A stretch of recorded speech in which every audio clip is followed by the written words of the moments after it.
Elvis vinyl down the street and it sounds like horse shit. Like, I guess that's part of the aesthetic, I guess. But welcome to the Weeb Crew podcast. We're back. We've made it to another episode. Somehow we're limping along. I'm your host. I'm your host, Mumi. With me, as always, we got Psiotic. Damn straight. And returning as our guest today, we have Shaybs of Caribou-kun fame. Hey, it's Shaybs. Thanks for having me back, fellas. He said it again. He said the thing. Well, this is actually your first time talking to Sai. This is. Because it was Hayden before. That's right. Yeah, I wasn't here for the last one because I don't play video games. Yeah, we cucked him. Well, it's funny. It's really funny because neither did I at the time. But I was there. Well, it was fun talking about something we don't usually talk about. I bet it was. So yeah, today I saw Shaybs posted some videos on Naruto. So I was like, hey, let's talk about Naruto. And I was like, hey, I don't know anything about fucking Naruto. I was like, you do a podcast on One Piece. You can come do a podcast on Naruto. It would be a change of pace. I could do a podcast on One Piece too. I'm mostly caught up. Well, I'm not caught up on One Piece. No, okay, fine. I'm not even remotely caught up. I have not seen it or read it. Oh yeah. Well, you got something good ahead of you then. I guess, yeah. I've seen nothing of any of the big three, basically. I was the same. I was literally the same until 2020. Yeah? Yeah. Like, I had not seen any of them and kind of had a little pride in that. You know, I was like, I've seen a lot. I've not seen these things that are probably pretty good. Right. And it is funny, like, seeing people like Alexander getting into them. Although he's such a coward and was, like, reading colored manga and not watching it. Like, come on. Interesting. It's like call out. But it's cool he's enjoying them. But then, yeah, like, my friend, I talked about it in my Naruto video where, like, my friends we were all in the pandemic. We just happened to move in to our new house, like, March 2020. Perfect time. Yeah. Oh, perfect time to buy a new house. Well, yeah, I mean, pretty much. And then we all locked down. And so we were all in the same space. So we ended up watching Bleach together. We only got through Soul Society, and we kind of stopped. We kind of running around a little ways into Arankar. Yeah. So I finished. So I was like, well, I'll finish it. I don't want to leave it on hold forever. And because I always had the intention of watching Big Three. Yeah. And so the end of 2020, I was like, okay, I finished Bleach. Let's watch Naruto next because it's the next longest. Yep. And so I did 2 episodes a day of that and finished it in the end of 2021. That's about a year, yeah. And I loved it so much, I wrote 50,000 words about it. 50,000. So is that 50,000 split across those 3 videos? It ended up being less than that because I cut 2 sections. Okay. Yeah. Still a lot. Yeah, it is. 4.5 hours. But that, and then beginning of 2022, I was like, all right, One Piece time. And I was thankful. I was actually really happy that my roommate, I caught him basically. So he had not seen One Piece either. And I was sitting we were in our living room, just watched the ball drop. And I'm like, all right, I'm starting One Piece. And was that your New Year's resolution? It was. I was going to watch all of one. I was going to catch up by the end of the year. Yeah. And like watching 3 episodes a day. And I pull up episode 1 and it's going. And my roommate's sitting right next to me and he's like, what was it? 3 episodes a day? All right. And then he ended up catching up sooner than me. Oh, really? Okay. Yeah. We both really loved it to shit. Oh my God. That's typically how it works. Typically the person that shows the other person gets into it more than yeah, it's always a weird thing that happens. Yeah. But I mean, neither of us had seen it and everything. And we were like, well, I hope we like it. And you know what? I was very grateful that I watched it in the order I did, like Bleach, the Naruto, and One Piece, because then I was able to enjoy all 3 of them. Because if I watched it the other way, I'd be like, yeah, but this is you're still stuck on One Piece. You can't start something else. Yeah, that's probably the order I would go in as well. Yeah. Although I guess now with that, like with 1,000-Year Blood War, Bleach is now ongoing again. So yeah, I mean it'll wrap up soon enough. I mean, I haven't seen the first core of it yet. I said I would. I said I would watch it like as the core is finished, and I haven't seen it yet. Have you read One Piece, or are you just watching it? So I watched it, and then when a certain moment happened in Wano, so like I had been on the pulse with One Piece for years. I knew generally what was happening. I had experienced a lot of it through osmosis, and I had like a really close friend in college that would tell me everything about it. So I was able to enjoy it at a safe distance. Yeah, so like I knew a lot about it, and then this certain very long arc that appeared for 4 years or whatever finished, and I had a feeling it would finish, and I also had a feeling that when this arc would finish, it was going to be Final Saga. And turns out I was right. So I have actually been caught up and been reading it weekly since Egghead. Right. Since like the start of this new arc. Just because Twitter knows that I like One Piece and shows me trends of if there's a character trending on the side, it's like, oh, that's who the big character is in this chapter or whatever. So I didn't want to be spoiled to One Piece through Twitter. Is the reason. So it's kind of the reason I've been reading it. But other than that, I love watching it. I do think it's the superior method. I would make an argument at some point, in the future. But I have started reading it, and I'm collecting it. I'm not just like reading it online. Okay, so you're buying like the volumes. I'm collecting the volumes, yeah. And I also I'm very particular. Didn't want to buy the big 50 volume boxes because I knew I would just buy them and they would stay on the shelf. Yeah, how many volumes is it at now? 105, 103. Yeah, that's a lot of books. It is. It is interesting that you have that opinion though, because typically it's the reverse, right? It's the other way around, yeah. Which I am kind of in line with, because like granted, I've never given the anime a fair shake, because I've never sat down and be like, I'm going to watch One Piece. I just was reading it. Yeah, you read it the entire time. Yeah, so I'm only caught up past the time skip. Okay. Like after the mermaid arc, like for context, I don't know, I haven't read to Don Flamingo even yet, so I'm pretty behind. That's fine. But One Piece is one of those where it's like I just will binge it at some point when I just feel like it, and then I'll just let it sit for years. Right. Well, that's what the case with me too. And I know mutuals that have been caught up and have been fans with it for years or decades at this point, and I can sense the cynicism. Or just the kind of the running aground and falling out of love with it. Yeah. But I imagine, I don't know if you still remember or have feelings when like, of how much or where it is for your favorites and stuff like that. But like, it's the kind of show that like you get obsessed about.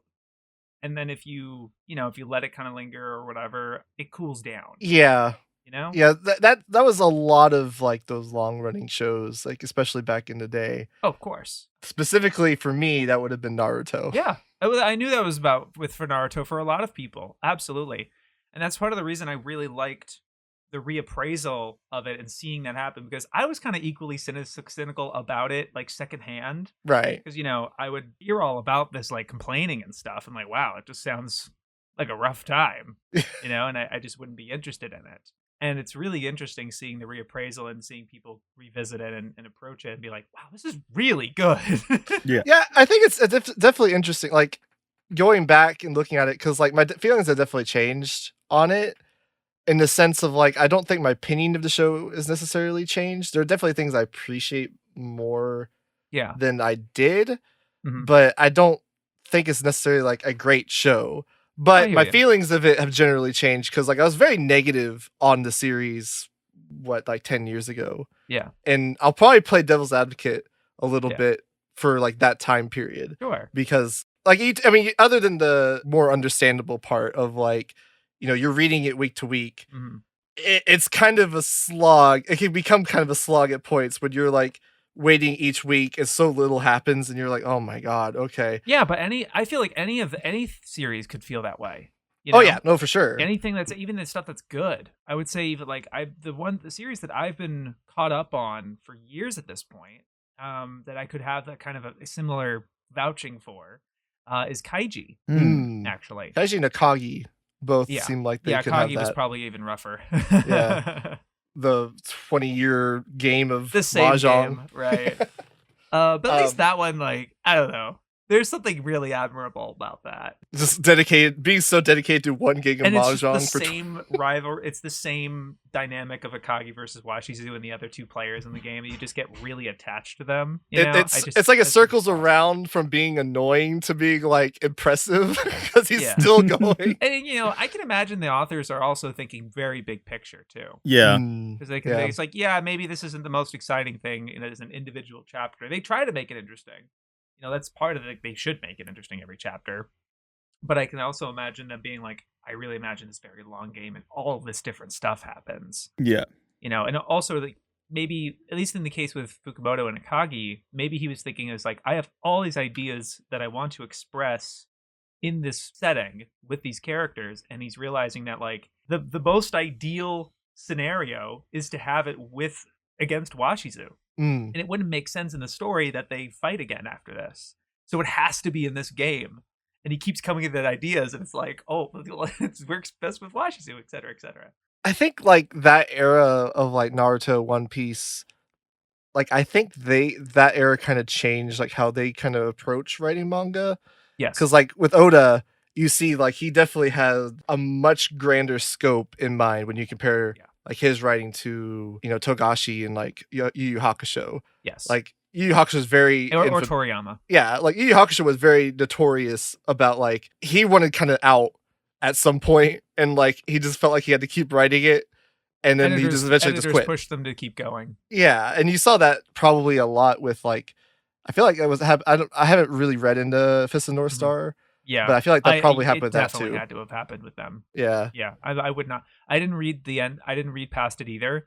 I've only watched the anime for Fist of the North Star. I loved it, and I do think that's the proper way to end it. And I wasn't really interested in watching Fist of the North Star 2 with the time skip and everything, because it's like, okay, but who does he fight? Who cares? Road to Electric. Who's better than Rao? Like, that's the guy. You know, I guess he had the same sentiment because he just fights Rao again, except it's not Rao. That's the thing, you know, it's just Rao again. It's like, oh, come on. But not like even so. The part I feel like I had to play devil's advocate for a bit is like the context of like what Naruto was back in, say, 2006 to 2012 kind of range. Yeah, like it was like a huge series in the West, and it oftentimes like really curbed discussions for stuff. Sure. So like I would imagine a large portion of the movement for like the negative kind of outcry against Naruto probably did come from like 4chan, where that was like their thing, where they like just shit on anybody that talked about Naruto, because it was like they didn't want that kind of infesting the discussion, I guess you could put it. Yes. So it was like just discouraged them from even talking about it.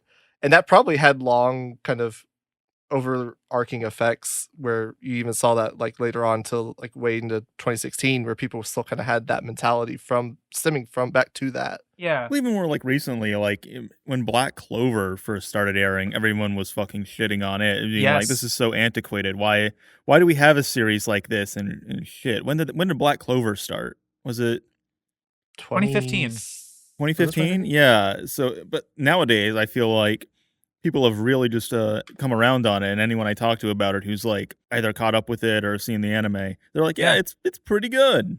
It's fun. It's fun, and that's what these stories are supposed to be for at the end of the day. Yeah, you know, and it's sort of like, I think it's kind of, I was sort of growing out of an angst that this or this very high level of cynicism that came with being an anime fan, because you know, you're embarrassed about the fan service or ecchi and the kind of its seedy history, or it's, you know, it's kind of in all these different titles and stuff, and you have this kind of feeling of embarrassment that it's all this porn or it's kid stuff or whatever. Right. No, it's more than that. But the ones that get more most popular are like these really cutesy or formulaic on the surface. Yeah, because it's like, oh, ninjas, it's popular. What you were saying reminds me of the anime encyclopedia, the way they were talking about it in the third edition. They published the second edition in like 2006. Right. So I don't own that edition, but I have the third edition here, and I'm assuming they haven't really changed that much. So, but they say like to reach this goal of becoming Hokage, he has to travel, train, study, and fight many opponents, making enemies and allies along the way. This sets up an ongoing tournament/fight scenario with multiple opportunities to introduce new characters. As with Dragon Ball and Hattori the Ninja, this proved hugely popular. Like, they basically just watched the Shounen exam. Yeah, okay, but you're not really getting it. It's like when people say like My Hero Academia is just tournament arcs, and I'm like, there's one tournament arc. There's one, right? There's one. So I guess that kind of what does that say about like the anime community though? I guess that I do think that we are steeped in a lot of irony and insecurity. Yeah. And cover that up with a sense of elitism. And I don't know. We just have this like insecurity about ourselves. And it doesn't help that like a lot of us are very self-deprecating. Yeah. You know, a lot of like the book that I'm reading with this anime encyclopedia, I'm reading all of it. There is a deep level of cynicism towards fans, or like the people who like this stuff. Yeah. You know what I mean? Anime is trash and so am I kind of thing. Yeah, well that was a little evolution of that to try to that was at least Gigic's, I think, way of kind of pushing back against this like us versus them dynamic. You know, we're the cultured fans that like Ergo Proxy and Evangelion or Lane or whatever. And not these harem moe crappy, you know what I mean? Yeah. And it's the trash is so am I thing. I would say that like it's an embracing, it's an acknowledgement of that, but in a way that's like I am at peace with that.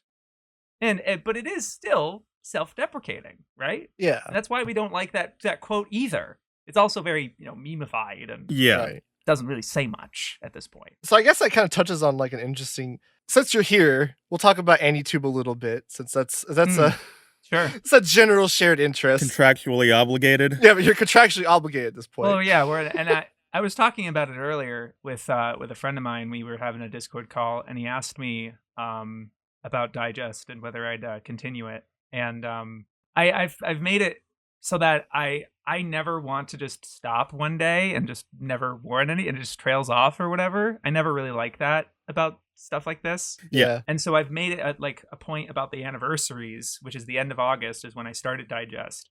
Every year that it passes, I'm like, am I doing another year of Digest? Yes or no?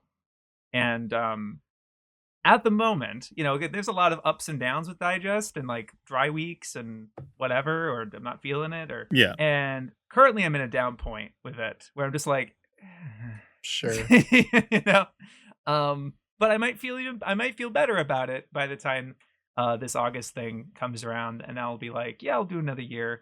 But at the moment, it is feeling like this might be. I might not do it another year. It's one of those things where content creator, you're punished for deviating too much as a content creator on YouTube. So unless you have like a continual stream of new content creators coming into the fold coming up, it's gonna be hard to be like have something new to say, because it's like, oh, Gigic released a new video, Scamboli released a new video.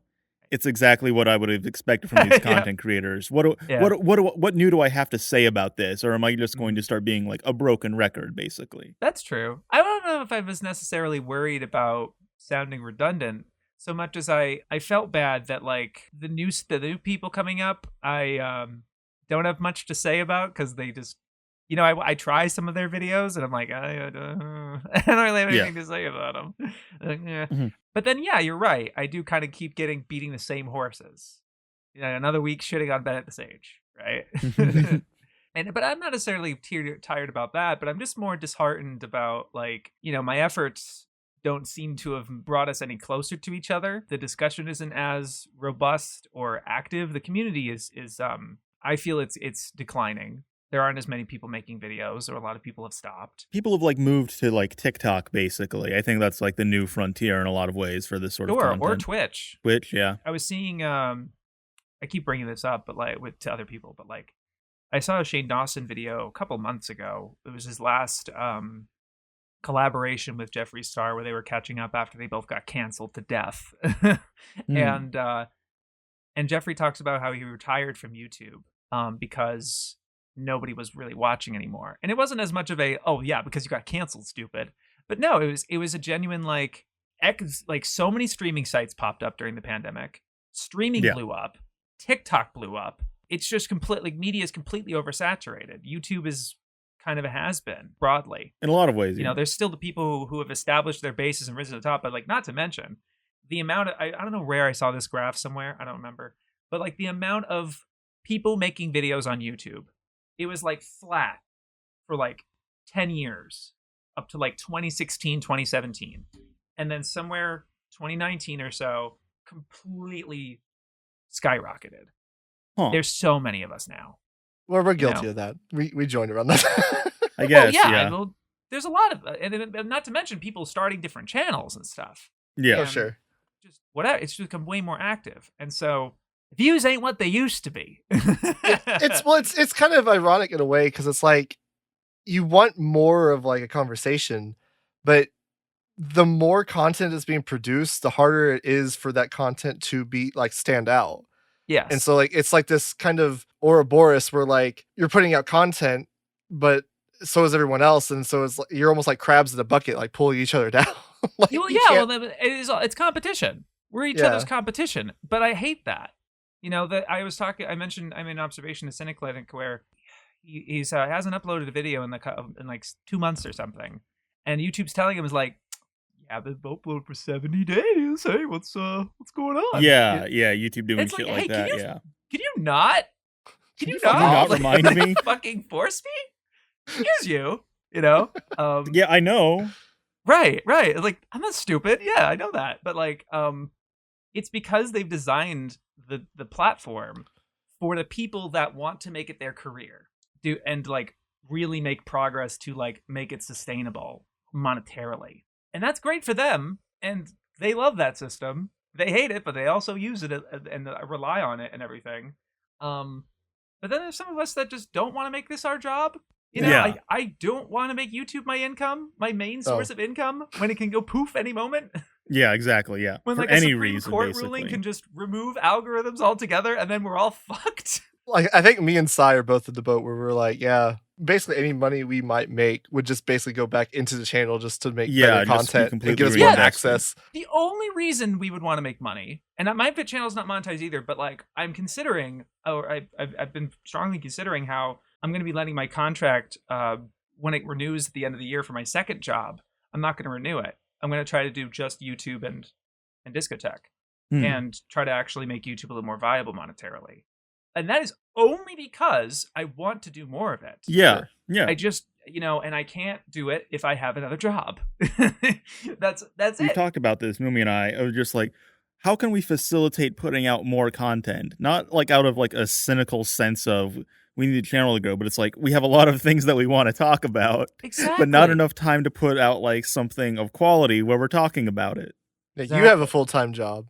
I work overtime at a full-time job. Right. We can't, like, between the two of us, it's hard for us to find the time to put, like, the Shobaku video I put out. Yeah. That took me 4 weeks. Right. Yeah.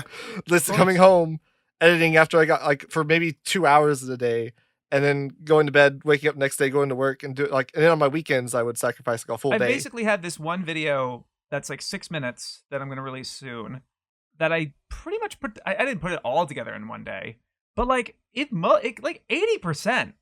One day, and I still haven't put it out because I still want to do edits and revisions to it, but I haven't gotten back to it because I've been working on closed captions for this release. Yeah. It takes me like an hour to do one episode, and it's 50 episodes. So so I've just been doing that all week. Yeah. So I haven't touched that video at all, and like, it sounds like I worked on it for how many weeks, and no, it's because I'm doing other things. Yeah, exactly. Yeah, there's also just like an opportunity cost associated with it, where it's like, okay, Mumi, are we going to spend a day editing for a couple hours, or are we going to like watch anime? Yeah, research. What do you want to do? What do you want to do today? And it's always like, it sucks that trade-off has to exist. It does, yeah. And so it's like with Digest, it's tough because we're still an island, but I think that's part by design for YouTube, because YouTube, has made it a competition. So it sucks because like there's even content that I would be interested in that I can't, like, me and Sai, like in our free time, we'll just be sitting in a call or something, and we'll just go and just search like anime content, like let's anime see analysis, if we can find anime anything reviews. interesting. YouTube anime? Yeah. Just sort by date, whatever is the newest upload. Wow. We just will scroll down and just try to find like people just putting Kobe stuff out did into the that. void. Kobe found these insane people. There are some interesting characters we have found. Oh man. You do find whoo! You do find some interesting stuff that way. You do. Some of it's good. Some of it is completely baffling. A lot of it. Right. A lot of it. Yeah. But even like doing that, like there's so much that you like that you would be interested in that you can't find. Like I didn't know that there was a podcast by What the What called The Weeb Club. I didn't know that until someone joined. It was like, hey, I listened to your podcast after I ran out of the Weeb Club to listen to. I was like, what the fuck's the Weeb Club? What the fuck is the Weeb Club? Wait. And it's like, how are you supposed to expect to find this shit? As somebody who goes and looks for podcasts by upload date and just scrolls through cannot find something, how is anybody? Exactly. It doesn't help that fucking YouTube search is dog shit. Oh yeah. It doesn't come up in the first 5 results. It's just gonna give you like, try this video. I just watched that YouTube. It's like, for you. People also search, and it's like, I don't care. Yeah. That's not why I'm doing this. I don't care. Please be pragmatic in my search. I wouldn't be using this function otherwise. I'd use your algorithm for like homepage or whatever. If you want to give me videos. Yeah, exactly. Don't put it here. It is very disheartening, like from a community perspective, because like obviously you put stuff out there because you want to improve like the discussion, right? Like you want to put your perspective out there, let someone evolve off of your perspective, and see where they can go with it, and maybe you get something out of what they're saying. And you can't really do that when like no one's able to find each other. No one's really like. I was asking Sai the other day. I think like how many people have really like taken off in this sphere in the last like 3 years? Like you have Scamboli, I guess. The MB Perry, but he's more of a meme thing. That's the thing. A lot of videos like in the anime sphere that are getting popular now are just kind of like They're not personalities. They're just like kind of more comedy stuff, which is fine, but it just sucks when that's all that it's really kind of getting pushed out there. Yeah. I mean, it's also just spooky because there's so many of them that just aren't very personality based. You don't know anything about the person. And that's just because they're new. When you're a new creator, if you make your first video, you're kind of scared and you're withholding information about yourself. You're not being very personal. Oh, for sure. And it isn't until you do it a number of times and you get familiar, you gain an audience and you get a little more comfortable, do you end up kind of blossoming a little bit. I'd say Masked Man is another example of a prominent growth creator, but he's way more manga than anime. He actually seems to be anti-anime. You know who else is low-key anti-anime and doesn't get enough shit for it? Totally not Mark. Really? And maybe I'm being a bit extremist of calling him anti-anime. And he'd be like, no, I love anime. Like, no, you don't, dude. No, you don't. You're using anime footage for your videos because it's too hard to edit manga for your videos. So you're using to like make the manga move. But he's talking about the manga. Right. Anything he talks about, unless it's like, I don't even know if Mob Psycho, I think he talked about the actual anime that time. But I wouldn't be surprised if he just talked about the manga instead. It's entirely possible. I didn't watch them, but that was he talks about it as much in his collection video, where he's talking about like, I have to choose stuff that has a manga. Yeah.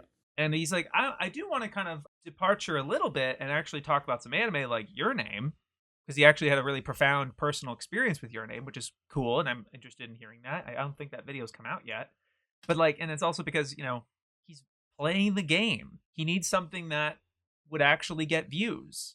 Yeah. Yeah. I think you actually touched on this a bit with your Naruto video, where people don't really like value like their experience in watching stuff as much. It's always irritating to me when people kind of come about it just completely detached and they're not putting enough of like their experience into something. Cause like, that's kind of what you want to like. I can get a general consensus experience from, just reading stuff online. Right. I can't necessarily get an individual experience like that's personal to you unless you're just kind of going out of your way to kind of express like, hey, yeah, this is what I got out of it. This is why. Here's the reasoning. And I get so much more out of that kind of stuff. But a review that isn't personal is effectively useless. I think. Because no matter how objective they make it and being like reporting on what they saw or whatever, it's still their experience at the end of the day. Right. They don't talk about themselves and they don't talk about how it affected them. They're just kind of like reporting on it very third person like, and make it, and so all of their qualitative arguments and judgment calls are still from them. Right, yeah. And they're saying that didn't work. Therefore, it won't work no matter who watches it. Like, yeah, exactly. Yeah. What? That's not something a lot of people keep in mind when talking about stuff. So it's always like, I recently, Mumi, did you also watch that Hazel Fooly Cooley video? I have not yet. Yeah, I did watch that. What did you think of it, Mumi? It was fine. Like, it was fine. I'm not like, ironically, having shut on people for not having enough of their personal experience. I'm not like a fan of videos where it's just like story time, I guess is the way to put it. Where it's just like, like Internet Pit Stop. Where it's just like, hey, this is me, my story time. That blew up. Yeah. I knew him when he had like less than 10K. He kind of blew up with like video game videos too, though. So I don't know. Oh, it's sure. hard fine. to. Yeah. No, Eye Patch Wolf also got like where he is because he did more than just anime. Yeah, but I was just like, I was thinking like purely in just like the anime, like if you're just making anime content, but not like it's weird coming out of the community. We talk about taste more than anything. Returns from completely personal videos, because I get with Internet Pit Stop's Yu-Gi-Oh video, he really doesn't talk about Yu-Gi-Oh at all. He does a little bit. He just gives him his little commentary on how he's felt the game has gone on recently or whatever. But the vast majority is his character journey, and Yu-Gi-Oh is just like a piece of that. Right. But it's not really about Yu-Gi-Oh. Well, it's one of those things where it's like, I would like someone to tell me like something that I don't know if I'm going to be watching a video on something. That's the thing. When it comes to like something like Hazel's content, I like the stuff that she talks about, but it's also stuff that I'm just like, I can just research this on my own. Yeah. Because I do. I look into like the exact same kind of stuff she does in my off time. So it's like, I don't know. I like stuff like I like Joe's and like Jaden's videos where it's like I never would have even thought to have like thought about it like this, or it has something I would have been otherwise completely unaware of. And something that you can take away broadly and not just and you can think about it in other words. Yeah. It's a way to kind of alter your mindset about anime in a broad sense. And that's definitely how I want to turn my videos towards. Yeah. Everything that I talk about, I want to make a broader point about the anime watching experience. That stat that I put in my Naruto video about how an average anime fan's lifespan is 18 to 24 months. While that's definitely not the case for a lot of us. Yeah, because we're here. But even just a lot of people are probably in our space, in our like maybe 5 to 6 years or so, even be like 3 to 8 maybe. I still want most of us to make it to where Helen McCarthy and John Clements are, who have been in this for decades, not 1 decade, like over a decade, multiple, and it's lifelong. And to me, I'm not gonna, I'm hopefully, I'll leave my piece on it, but it's like, I want to ultimately make a point of like, respect your elders. They're the ones who got us here, and they've made a lot of headway. But at the same time, because they were putting there was so much ground to break, they can only go so deep. And now that the ground's been broken, they're older. They have other things that they're doing or breaking ground in different ways. Right. But they're not digging.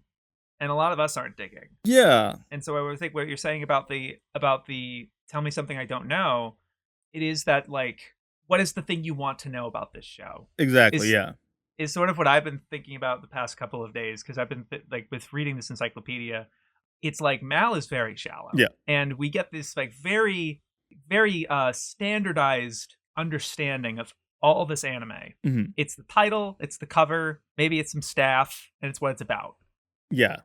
But what else do you want to know about it besides that? Because it's like, the summary doesn't really do much for me. It's like, oh, I guess that's nice to know that it's about that, but the summary could be wrong or misleading. Exactly, yeah. Or told in kind of a snarky, weird way. Like in the anime encyclopedia. That is what I'm talking about, because the vast bulk of the book is plot summary. Right, yeah. Back of the box stuff. But like, you want to go deeper of like, okay, based on the manga, what is the anime's relation to that manga?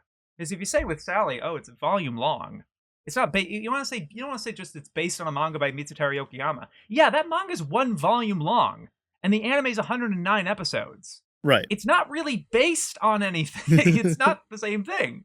So what does it do?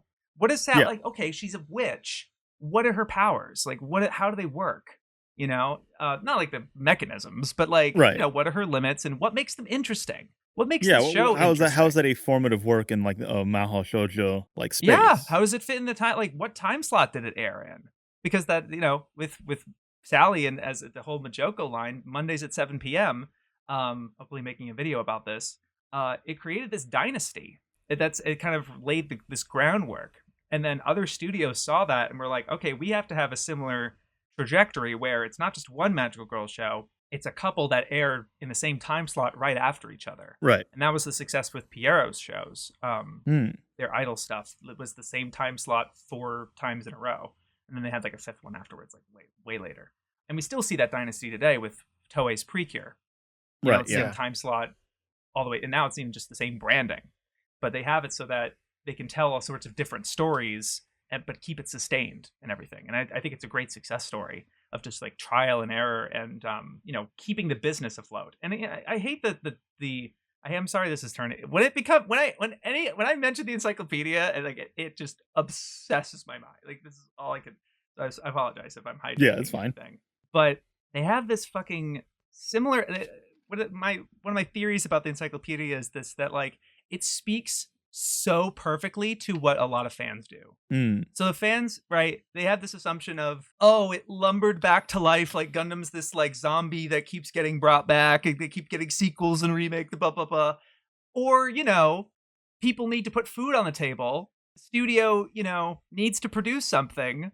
This is a well-established property. Let's just make it, let's just do this with it, It's not, everything isn't always a cynical cash grab. Right. I think that a lot of that is informed by, you look at like, well, where does like media discussion on YouTube come from? Well, it comes from people talking about American movies, basically. A lot of people, you look at like stuff like Dog Walker and stuff. They're talking about stuff that in a very cynical way, but the stuff they're talking about sometimes is also very cynical in and of itself. You look at like Red Letter Media talking about Jack and Jill. And people just then see that and they think, okay, well, anime is just going to be analogous to that. And it's not really, I don't think. No, because what they're doing there is essentialism. Yeah. They're just trying to be like, I need this to make sense so that I can move on to the other thing. Okay, that's what it is. Right. And they make it this blanket decision, or it reminds them of something else, and they TV tropes it. Yeah. They're so media poisoned. They've watched so much media that it's like, oh, it's just like Star Wars or This is giving me Boss Baby vibes. yeah. And it's like, come on, dude. And calling things clones of each other. I keep fucking thinking about calling Digimon a Pokemon clone. And it's like, that is a strange take. Do you know what a clone is? It's even just like not. It's, if anything, it's more of a clone of like Tamagotchi pets. Well, yeah, it's like just because it's a boy holding a mystical object, if it's a Pokeball or a Digivice, does not mean they do the same things or have a relationship to that object in the same way. Exactly, yeah. And it's like, oh, come on, that's nitpicking. It's like little semantics. No, yeah, it's the point. There are 2 paths you can go down in terms of being, let's say, database minded. It's either this like very cynical, rigid TV tropes kind of thing, or it's like, the idea of like, the more I watch, the more I can learn and gleam off, and the more I end up enjoying things at the end of the day. Because that ends up being that's really the point of all this stuff. We have to remember. Yeah, like I don't like this idea of like, oh, I've seen so much stuff, I can no longer enjoy anything.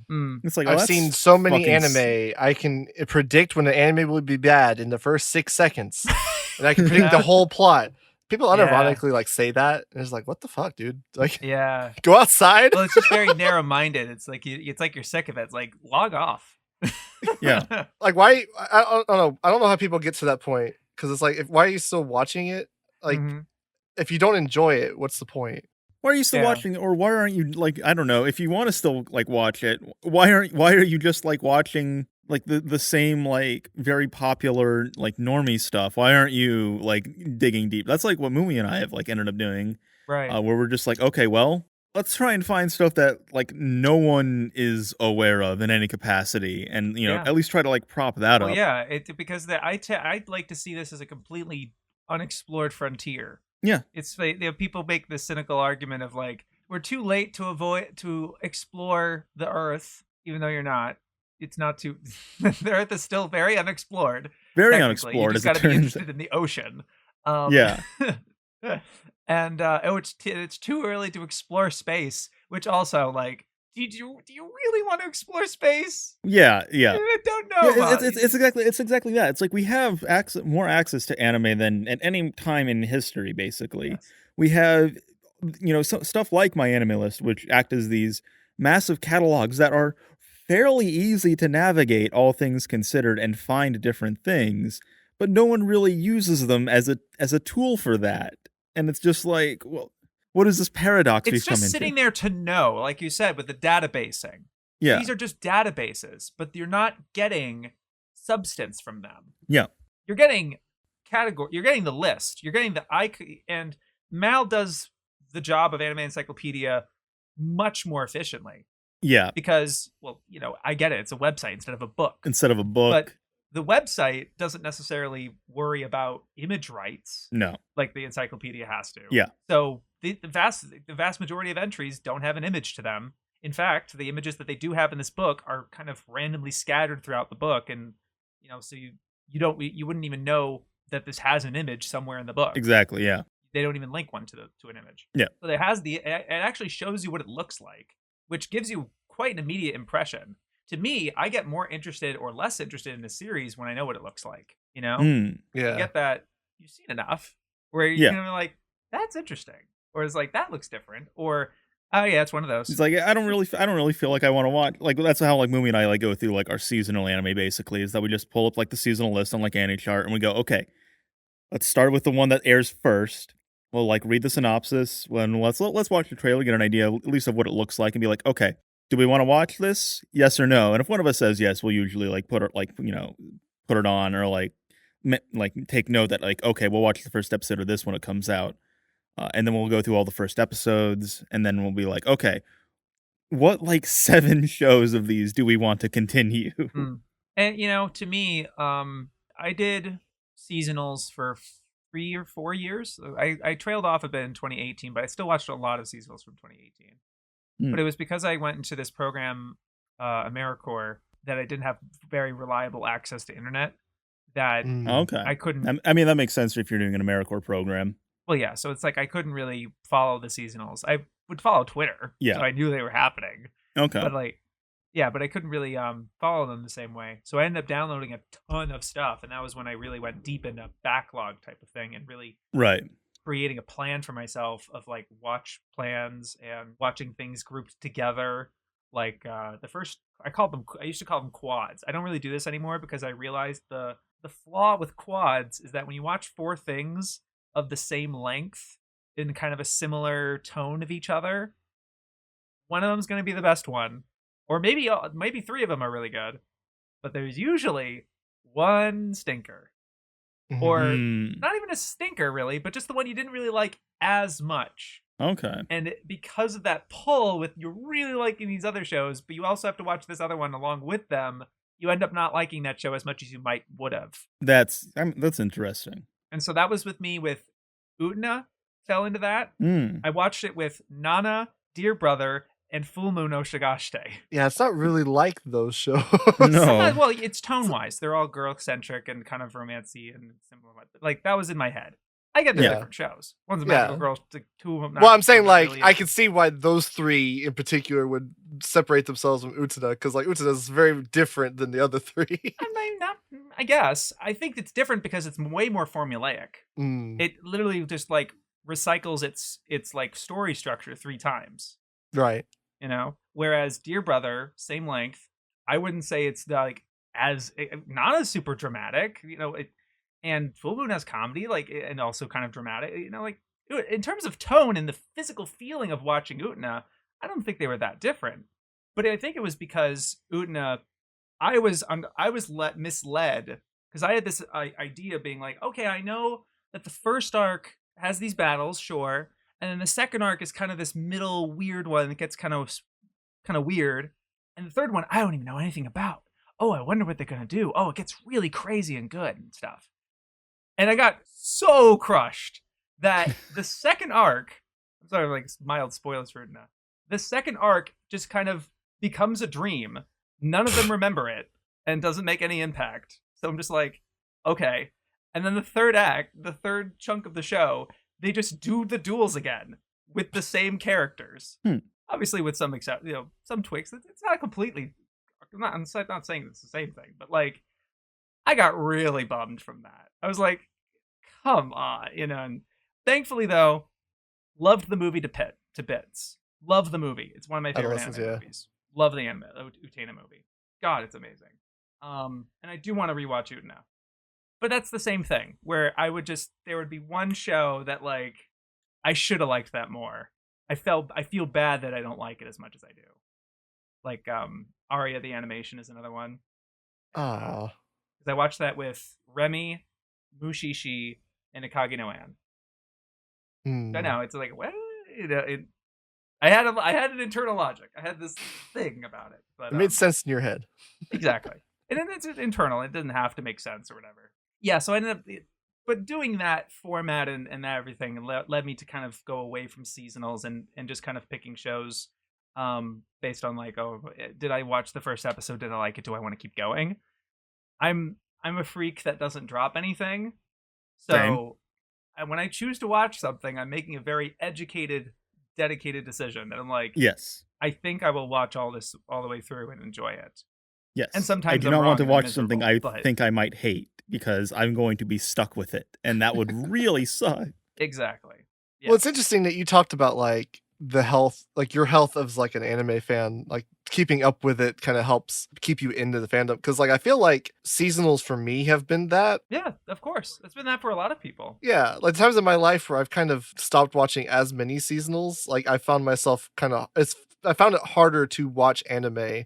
Because you're just not in that mindset. Like you're not keeping up with the show week to week. You don't have a show every week. Like if there's a show this on Tuesdays, this on Wednesdays, this on Thursdays, etc. Exactly. Yeah, and a lot of the time, like if I watch something like that week, like if I watch on Tuesday or something, I'll end up watching a couple of episodes of something else I want to watch. And it kind of just keeps that desire lubricated, I guess. Oh, yeah. Lubricated is a good word for it. Yeah, of course. Because it's a muscle. It's like anything. Yeah. It's like video editing. Oh yeah. If you don't do it for long enough, I felt myself getting rusty last year because I went from like February to October not touching the shit, and it was awful. And I felt so unexercised and like yeah. It's like going to the gym. You gotta build up a routine. Yep. Yeah, watching anime is definitely comparable to going to the gym. Going to the gym. Yeah, where do you work out? Right. Well, what have you been working out with? Yeah. Yeah. What have you been using to kind of maintain this? And it could be a particular show, or it could be a method like we were talking about. Yeah. It could also be with an individual. I think with you two, right? With like you're using this kind of relationship and this platform you created to be like, I've always wanted to watch this thing, but it's never had the excuse or the I think intention. I think the other day I was just like, hey Mumi, we should watch Zaipang. Yeah. If only because I think no one's really talked about it. It sounds interesting. Yeah. Half of them have just been like, Sai, you need to watch this because I want to talk about it. Yeah, right. And then I'm like, yeah, sure, I'll fucking get to that. I'll watch Kimagure Orange Road eventually. Uh-huh. I put a gun to his head to watch fucking Shobaku. I was like, we're talking about this shit. Like, yep. You're coming with me. That's right. Yeah. But it's one of those things as well where I think it's interesting for me because a lot of the anime I watch nowadays is like I'm watching with someone else. It's a group watch, or it's like we have like a roulette system in our server where you're basically like kind of like put into a position where you're kind of like forced to watch something, and it's kind of hard now for me to like go back to just watching anime of my own accord because I enjoy watching it with someone else so much more. A social habit. There's yeah. I wouldn't be. I found it difficult. I was behind.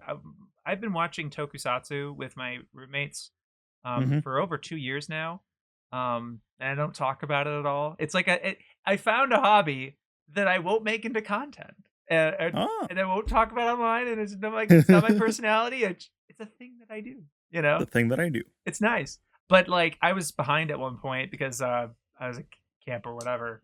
And so I had to watch some episodes on my own to catch up, and it was a lot harder. I still liked it, don't get me wrong, but it was different. It wasn't the same. It's out of your routine. Yeah. And that's something I'd like to like build back up again is like a routine of like I'm going to set aside an hour to an hour and a half a day to just watch stuff that I need to watch. I've been doing that kind of with I made it my New Year's resolution, and this was a terrible idea.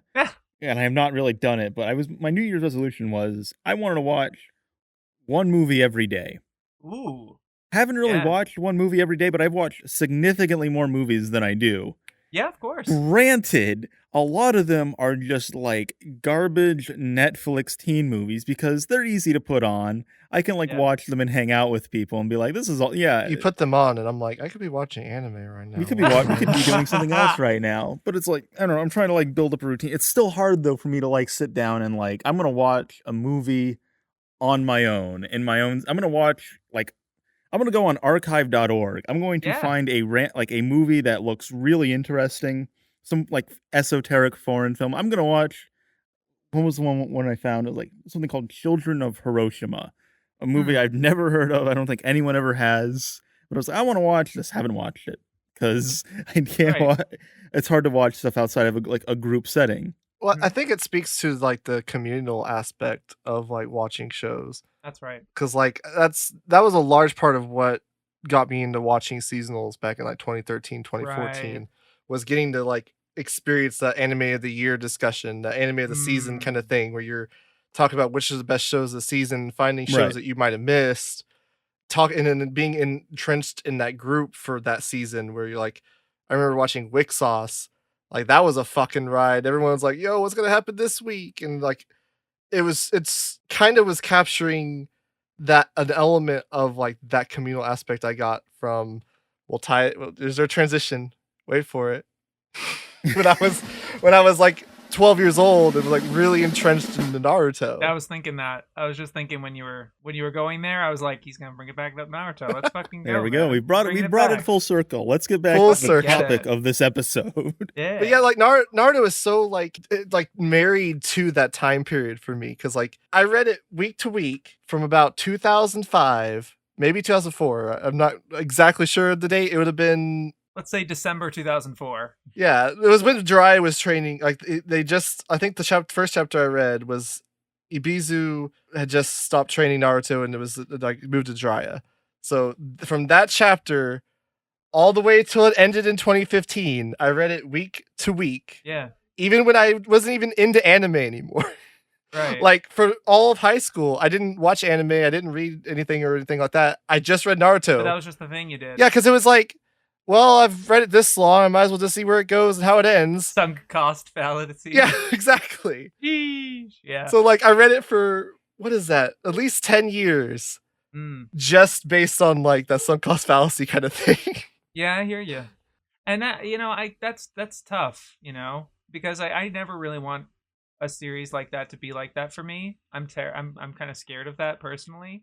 Just because it's I guess the closest experience that I can actually think of that's like that for me is fucking Bionicle of all things. Bionicles? Hell yeah. Hell yeah. Yeah, I know exactly what you're talking about. You're right, because there was an actual narrative to that one. There was. And unfortunately it did kind of just keep going. And it was where are we going? Yeah. And it's unfortunate because none of us really knew that it would end in 2010 or 2009. No. And so we didn't necessarily, we were like, oh, just go, it's a popular series. All of us, I remember just I was on the Bionicle forums. This is the only, people talk about being on the forums back in the day or blah, blah, blah. This is the only forum I can relate to. I don't know, because I was just that the Bionicle forums. Just that into great. Bionicles. I was in the fucking Bionicle forums reading fan comics of people's OCs. We didn't call them OCs back then. But they, Yeah. And their own they would make these sprite movies. There's an entire feature-length fucking movie, and that was the first time I ever heard Duel of the Fates. I didn't know that was from Star Wars. Oh, that would have been life-changing. It was because they used that and some Lord of the Rings music and shit. I hadn't seen these movies yet or whatever. Right. And they're being used in MS Paint and shit like that. No, so it was sort of you fell out of love with it because it's sort of the thing that we were making, it just kind of keeps going and it's fun, but you keep thinking of the future. You're thinking kind of oh, what if they try this or go this direction? And I'm sure they're thinking of that too, but there's a reality to this. Okay, what are the sets? Okay, what's the tangibility of this? What can we feasibly accomplish? Because it's easy for a fan to fantasize and to think of, oh, what if this character fought this character, or this happened, or this happened, what if it's this, with theories and stuff like that. It becomes very big, but there's a tangible, grounded story that has to be made. That one guy, he has assistants, but mostly one guy is drawing and is contractually obligated to do 20 pages a week for. Yeah. And he has to fill all 20 of those pages. No more, no less. Right? I would say it's funny too, because with something like One Piece, I remember hearing like a story where it's like Oda used to watch like One Piece videos on YouTube, like prediction videos, but he had to stop because they would get some stuff correct, and he felt like he would need to like course correct in order for that not to happen. So he just doesn't do it anymore. Yeah, and he would he was like, Jesus, if I knew the internet was going to be a thing when I started, I wouldn't have dropped all these hints. The fuck? Yeah. I wouldn't have done this foreshadowing shit, which is something that we commend him for. This is something we love about Oda. That he's like, oh my god, this character in the first volume that's like a background character, he has a connection to Wano or whatever. And it's like, and a lot of this is just like, oh, he just happened to, it's very easy to make these loop backs because he has the material. It's like, it'd be funny if I made this connection. Or what if it was like this, you know? Yeah. Not all of this is planned. But some of it is. But still, that's the only comfort I have with One Piece. And the reason I'm confident about it is that I know, and it seems that it's a thing, that like Oda has had the final chapter in mind this whole time. He knows where it goes. He knows how it ends.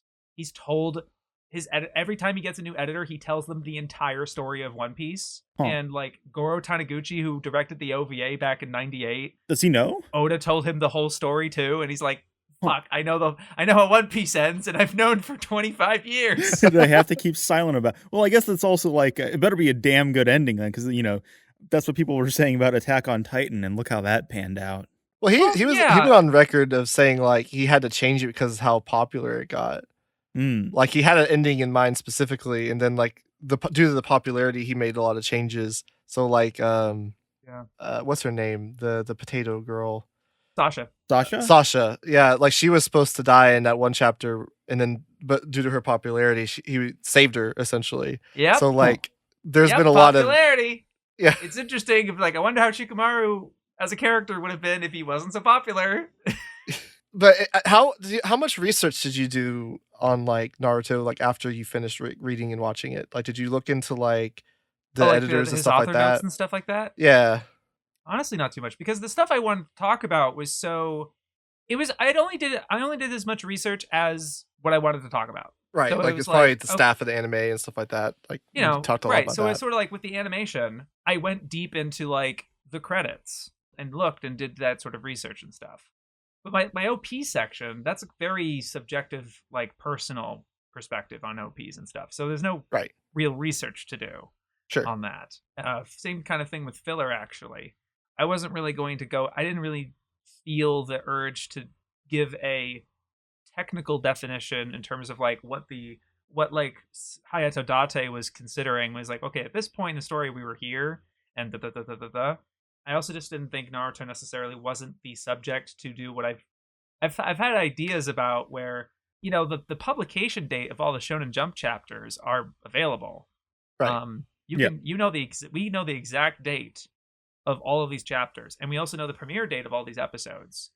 You just kind of have to look, obviously look at the map. It's like, this is how far away they were at this point. And I've done that sort of thing for like Slam Dunk. I find those discussions very interesting. But then it wasn't necessarily something for Naruto that I was interested in. So I guess it was sort of like I did my research where it was warranted. Reading the manga where I needed to, looking closely at the credits and stuff like that. But it is interesting for such a big series like Naruto that sometimes you really don't. It's very hard to glean information. Part of the reason I asked, because like we were talking about the editors and stuff for Oda, and the editors for Kishimoto were pretty prominent. His first editor, at least. Yeah. And that actually kind of ties into like one of my criticisms of the series. Sure. And I think a lot of people one of the criticisms a lot of people have, I should say. Oh, yeah. So the criticism is like how Sasuke and Sakura are generally handled in the series. Right. Because if you look, like, did you read the Naruto pilot by any chance? No. Because like that was more reflective of like Kishimoto's original idea. Sure. And so what it was like Naruto was the fox, like he was the son of a fox demon. So he was a demon, like he wasn't like a just kid. a demon child, yeah. And then it was just basically gonna be about like him, and he wasn't gonna have like it was just gonna be like an adventure series about Naruto as a kid, this fox kid. And an interesting little tidbit that we can touch on again later, but then like Hinata was actually like a princess or something. Sure. And so it was much like more scaled down kind of story. And Simplified. then like, you know, Shounen Jump came in and was like, well, I think it would be good if you had a rival character and then a girl character and, you know, and broaden your audience a little bit. And there's a balance there. You look at the landscape for Jump back then, because I did a lot of research for Shounen Jump in particular, not with the editors and stuff, but with the publication history and you know, my experience with those stories. I watched a lot of Jump adaptations alongside Naruto at the time, so I like to think I'm pretty well versed in the stories themselves, not necessarily in the productions and like the. I'm sure I could go really deep in finding all of the interviews that have been translated with different Jump editors and different Jump authors and stuff like that, and the reasons and stuff like that. But you know, these guys know what they're doing. Yeah. I mean, I do think that that for example, with turning Naruto into a regular person and letting him have this relationship with a fox spirit instead of being a fox spirit himself, it's a very basic thing, but that really does make Naruto a more relatable character, you know? Yeah. I the reader, am not a demon fox spirit, you know? Right. But, you know, it's such a dumb basic thing, and I'm not like criticizing the pilot, like that's right. Ultimately I'm a fan of where it goes and how he constructed it and stuff. That's why I was curious, because like I know you seem to be quite a fan of the relationship between like Naruto and Sasuke. But I just was curious, like how, like if you had looked into like how that was basically just conceived through the editors and stuff like that. The criticism of it though is not to do with the fact that it's like an editorial decision. Sure. It was basically like the editor was co-authoring Naruto up to a point, and he was basically the one that was kind of dictating Naruto's story, which is why you get this like weird point where like he had Hebi, and they were gonna have this whole plan, and then all of a sudden like all those characters just kind of get dropped, and it's just kind of like, oh, that's the thing, I guess. That was when the editor actually left. Do you mean you mean the Konoha 9? No. When Sasuke like forms the Hebi with Karen and Sugetsu. You mean Taka? I think it was Taka and then Hebi. No, you're right. You're saying, I thought you said heavy, like Heavy. I'm like, what? No. Heavy, you mean snake, right? Yeah, Hebi. It was Hebi, and then it was snake, and then Taka or Hebi afterwards, right? Right. No, right. So by that point, that's when that original editor left, and that's where it kind of fell off. Or felt different. So that's why, like, it just kind of randomly, they're like, oh, we're gonna change our team name, and then it's because he didn't really know what to do with him. So like he knew he had an ending in mind. Like I know Kishimoto had like he kind of had the ending of Naruto and Sasuke fighting or whatever as the end point. Of course. But he didn't really know how to get Sasuke there from where he was because it was kind of the editor doing that. And that's been like that's been criticism for a lot of people of like, well, you get like Karen and Jugo and I didn't have Sugetsu. any of that knowledge though, and I imagine way you found that information is the same way how all this information gets distributed. All the anecdotes I've been saying about Oda and One Piece and stuff are from people that are super ear to the ground. This is their whole personality. This is like all they tweet about, and sometimes they tweet kind of in random or sporadic places. Like Sandman constantly is quoting, like digging up these and translating all these interviews with stuff with Oda and all these magazines and SBS. And Archer's also a similar thing where like every time a chapter comes out, he's hyper analyzing it and extrapolating different things and moving things to different and really gleaning as much as possible. And like, like Sword gets this organization at one point. I won't really go into specifics. Sword to get this new organization gets introduced. This character has a sword tattoo. Are they a member of Sword? And it's like it's from like a cover page from 100 chapters ago. Yeah. And it's like, are you fucking kidding me? But people use that when you learn those information, you kind of and it informs your impression of the series and stuff like that. And I'm not saying you need to be reading this or watching this stuff in a vacuum. Because I certainly can't be like that's damaged but it's had an effect. It's had an effect of me watching One Piece, and it's the same way. I'll say for me, like, I kind of had an issue with, like, I say it's a criticism. I'm saying in like a mild way, but Sure. like I had an issue with, like, because they kind of seem like whatever characters, like they were introduced and you're like, okay, what are you gonna do with those? I agree. Okay. I like Karen the most out of the three of them, but it's true. They're accessory to Sasuke's mission, and I think it made sense for Kishimoto. It's nice that as somebody, when you're doing a long story and everything, and you're dealing with 20 pages, you do have to characterize them. You'd have to give them a name and a face. Right. But there is sort of a difference between this is a character that matters, and this is a character that you just need the name and the face and their powers and stuff, and don't care about them too much because they're not as important as these other characters. But they need to, in their case, Karin's important as a way for Sasuke to get through his fight with Danzo, heal up and stuff, and that's a good function, but also just as physical manpower to take down Hachi. To take down Killer Bee. Yeah. And that's the most that Taka does. Yeah. And that's it. That's all they have to do. Because he ends up not going through this plan of destroying the village, it's just sort of Sasuke's entourage. And I guess I'm wild to go mental gymnastics of rationalizing it, right? And that's just what it is. But like I kind of like that they really feel like kind of bit characters because Sasuke really does operate on his own ultimately. Mm-hmm. He's perfectly willing to sacrifice Karin if it means getting through Danzo. They're just accessories to him. Even his boss, Toby Madara, doesn't have that much loyalties to. It's just sort of a means to an end for him. Right. Because he's a very lost character. And I think I get that Kishi didn't know what to do with him, or and there's this meta like the author's shortcomings as an author, and maybe he's probably admitted this in interviews or whatever, or it very well could be like a narrative people form because they slot like those characters were kind of nothing characters, and then they read that fact of the editor leaving around X period, and so they're like, oh well, obviously you must not know what to do with. You're just making a correlation there, and right? And I don't want to be like. Correlation doesn't cause causation, or like what? I don't like that can be a reason. Like that's it. That's an interesting fact. I don't want to dismiss it completely, but I guess it's just like how I'm rationalizing how I enjoy that choice, or or that choice at the very least doesn't bother me and doesn't become a criticism. Just as valid as your guys is. We're just like this is a wasted character, and that does extend to when, especially the Ninja War, where most people get exasperated. Where all these characters are fighting each other and you don't give a shit about any of them. Yeah, I don't like the Ninja War. No, of course not. Because there's so many characters that it's just like, yeah, this samurai dude, and he's fighting the salamander guy. Like, okay, and they have a little backstory that's cute, I guess.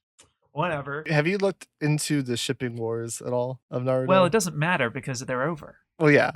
It doesn't matter if you like, oh, she had a bit with Sakura. I do remember seeing like a very large Imgur album of just people in complete meltdown that Naruto got with Hinata at the end instead of Sakura. Get fucked. Just complete malding. And I was like, wow, that is hilarious to look at. That is so much media literacy. That's so much. Are you bringing that up as a transition, or have you really seen that? What that Imgur album? The Imager album. I've actually seen that. Why? Okay, so here's a little known fact that it's exclusive. I haven't revealed this in public. What did you do? I made that album. You made the Imgur album? Yeah. You made that? Hold on. I made it. That's me. Okay, what a twist. Okay. So you just brought that up for like arbitrarily, and it's like, I made that. I have a note on it, so I was like, did you bring that up as a transition?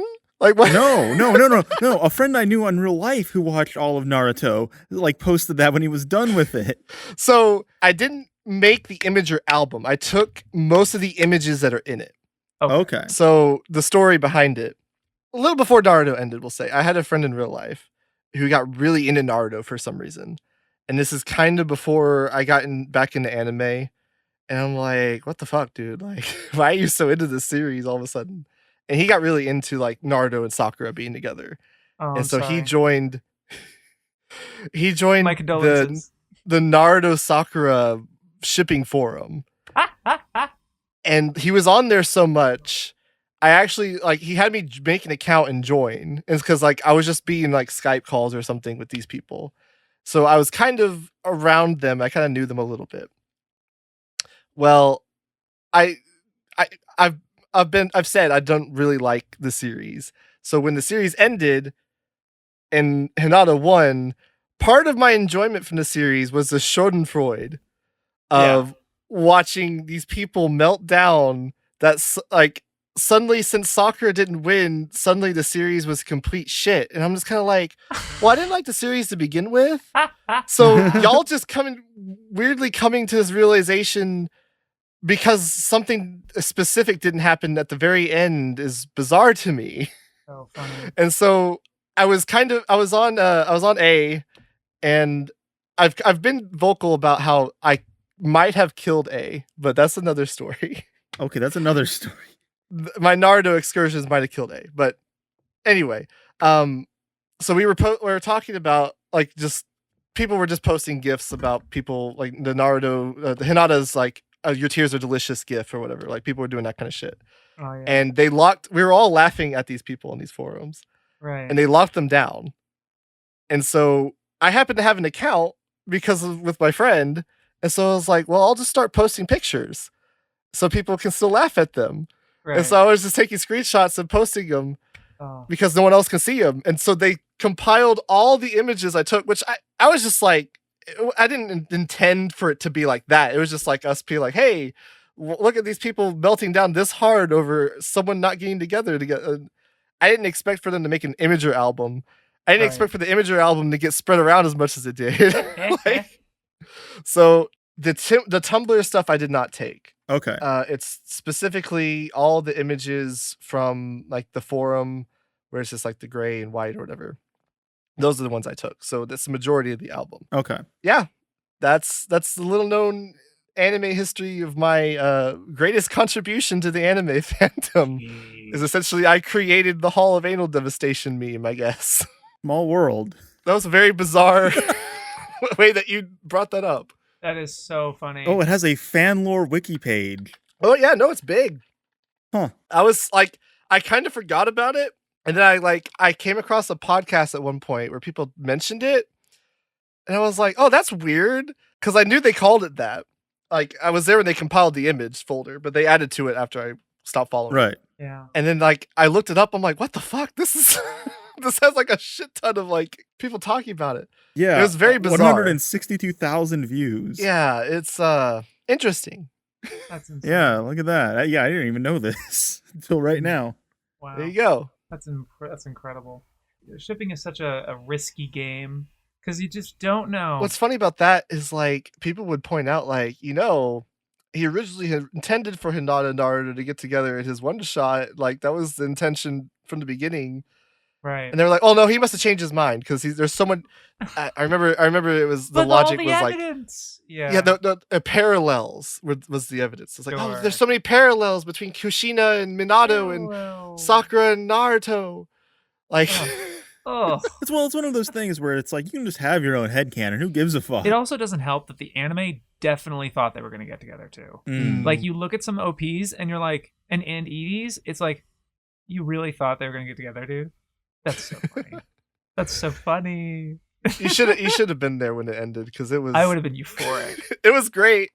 Like I would have been fucking euphoric, dude. I like Hinata. I'm not like super invested in like Hinata and Naruto getting together, but I did like Hinata's design in the first part. Yeah. Like she's a cute character. She's voiced by Nana Mizuki. I don't know how you hate Nana Mizuki. Exactly. But like when they got together and like the fucking raw scan releases that people leaked of like Himawari and Boruto, people just fucking melted down. That's so funny. It was a beautiful time. I was when like, Trump got elected in 2016.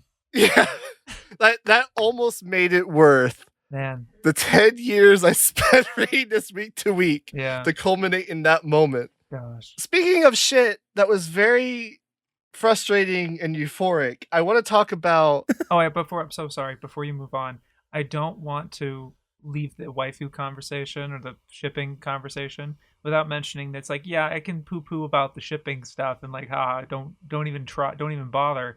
But you're talking to a guy who is like very insistent on amour shipping. Which is the term used for Ash and Serena from Pokemon. During Pokemon XY. I'm not very literate in Pokemon shipping, unfortunately. Which I will remind, because people are like, oh, Ash and Misty, Ash and May, Ash and Dawn, right? Yeah. None of them kissed though. They those two, they kissed. But Misty and Ash, they shared a bike. I'll have you know. Sure. Serena and Ash are the only childhood friends. They literally knew each other when they were small children. Well, Shaybs, you've seen enough anime to know that that's a death sentence. That's childhood friends. No, but you'd think, and yet, and yet there's still hope. They made it. And look, we're still here, kind of waiting and hoping that there's a time skip and you just see Ash and Serena married with kids and shit. But they're gonna show up in the new anime because they're not the main character. Well, yeah, I don't know. We don't know where the timeline is. It looks like it's kind of in an alternate reality. I don't know. Who knows? We'll find out eventually, probably. It's fine. I don't care. This is where it's revealed Ash had kids with Misty, and Shaybs gets put on the next Hall of Anal Devastation. No, and then I'll have the same. And then I'll have the same baffling kind of coping thing of why didn't he beat Alan? What about all the parallels? How did he not fucking win? How did Greninja not beat Charizard? How do you just not do that? It literally didn't make sense. I'm not gonna go into it. Sorry to interrupt your point. We'll have a full Pokemon episode sometime. I don't know if I could talk about Pokemon that long. Maybe I could. I haven't even seen all of it, and I could. I've only seen all of XY and Sun and Moon, and then I've absorbed the vast majority of the original Pokemon through osmosis. I do think after this Magical Girl thing that I've been watching this year, Pokemon will probably be the next thing I watch. But even then, I'm only watching original series. I don't think I'm bothering with Advanced Gen or Diamond Pearl.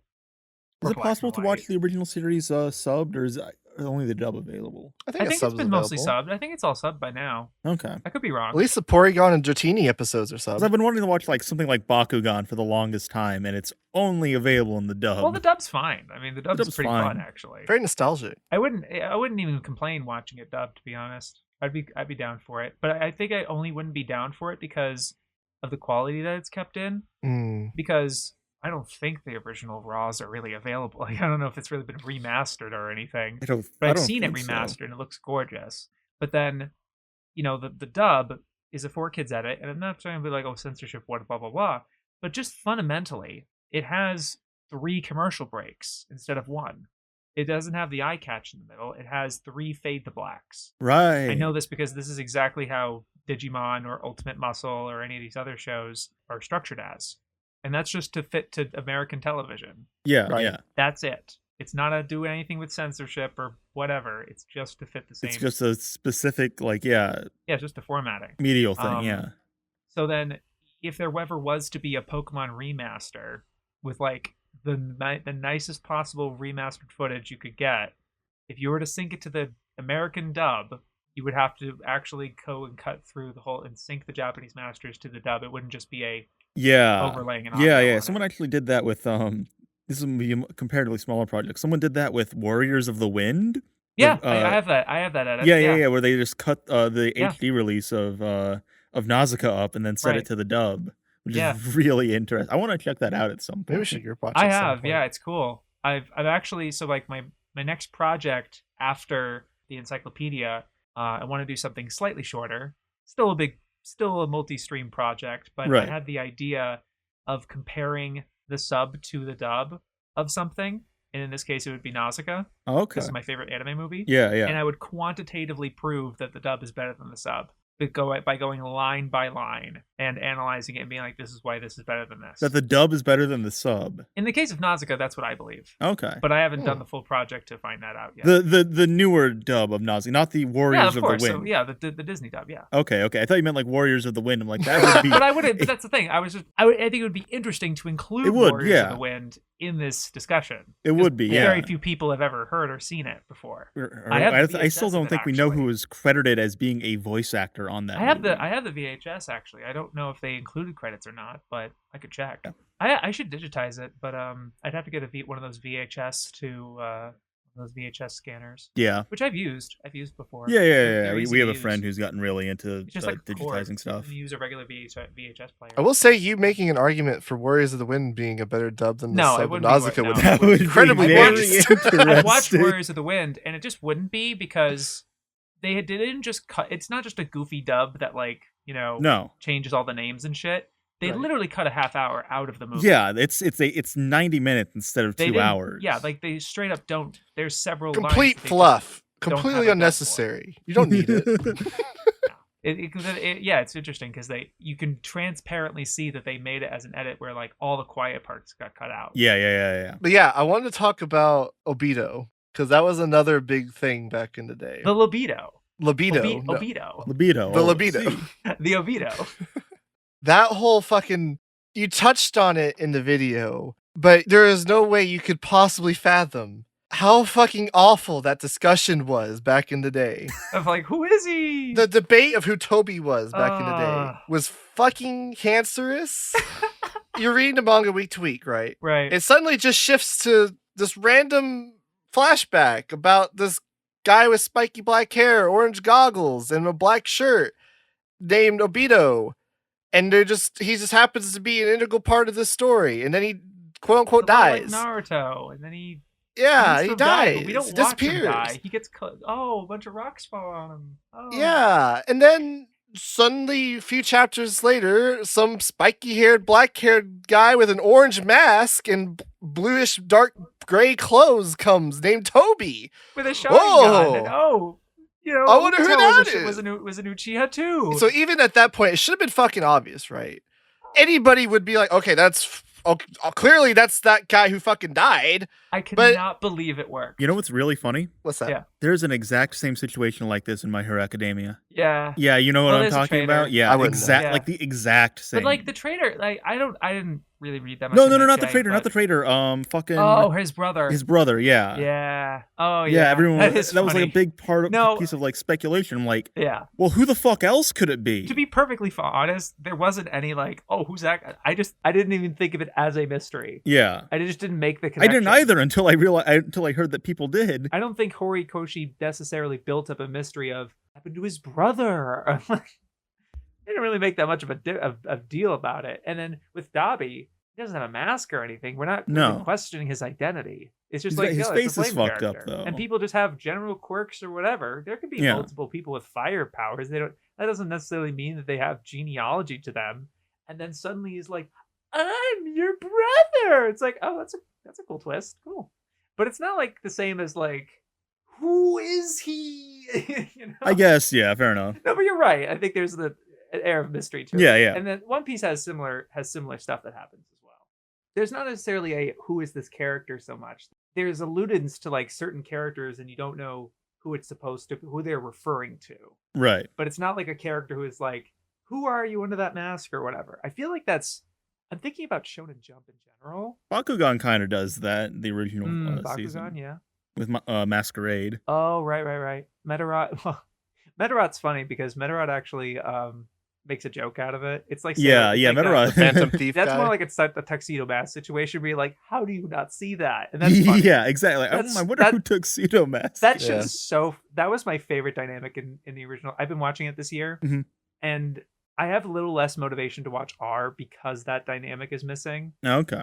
Because the fact that they love that, like, Sailor Moon loves Tuxedo Mask, and he's this nice guy, and then the real Usagi and Mamoru fucking hate each other. Yeah, exactly. Is so funny. It's so good. I love that dynamic so much. Yeah, that dynamic is not really present in R. Yeah. You might be stalled in the same spot we are. Yeah, I think we're like toward the middle of R too. We got to like the Ikahara part of R, and then we just kind of stopped. I'm like towards the end of the first arc. Okay.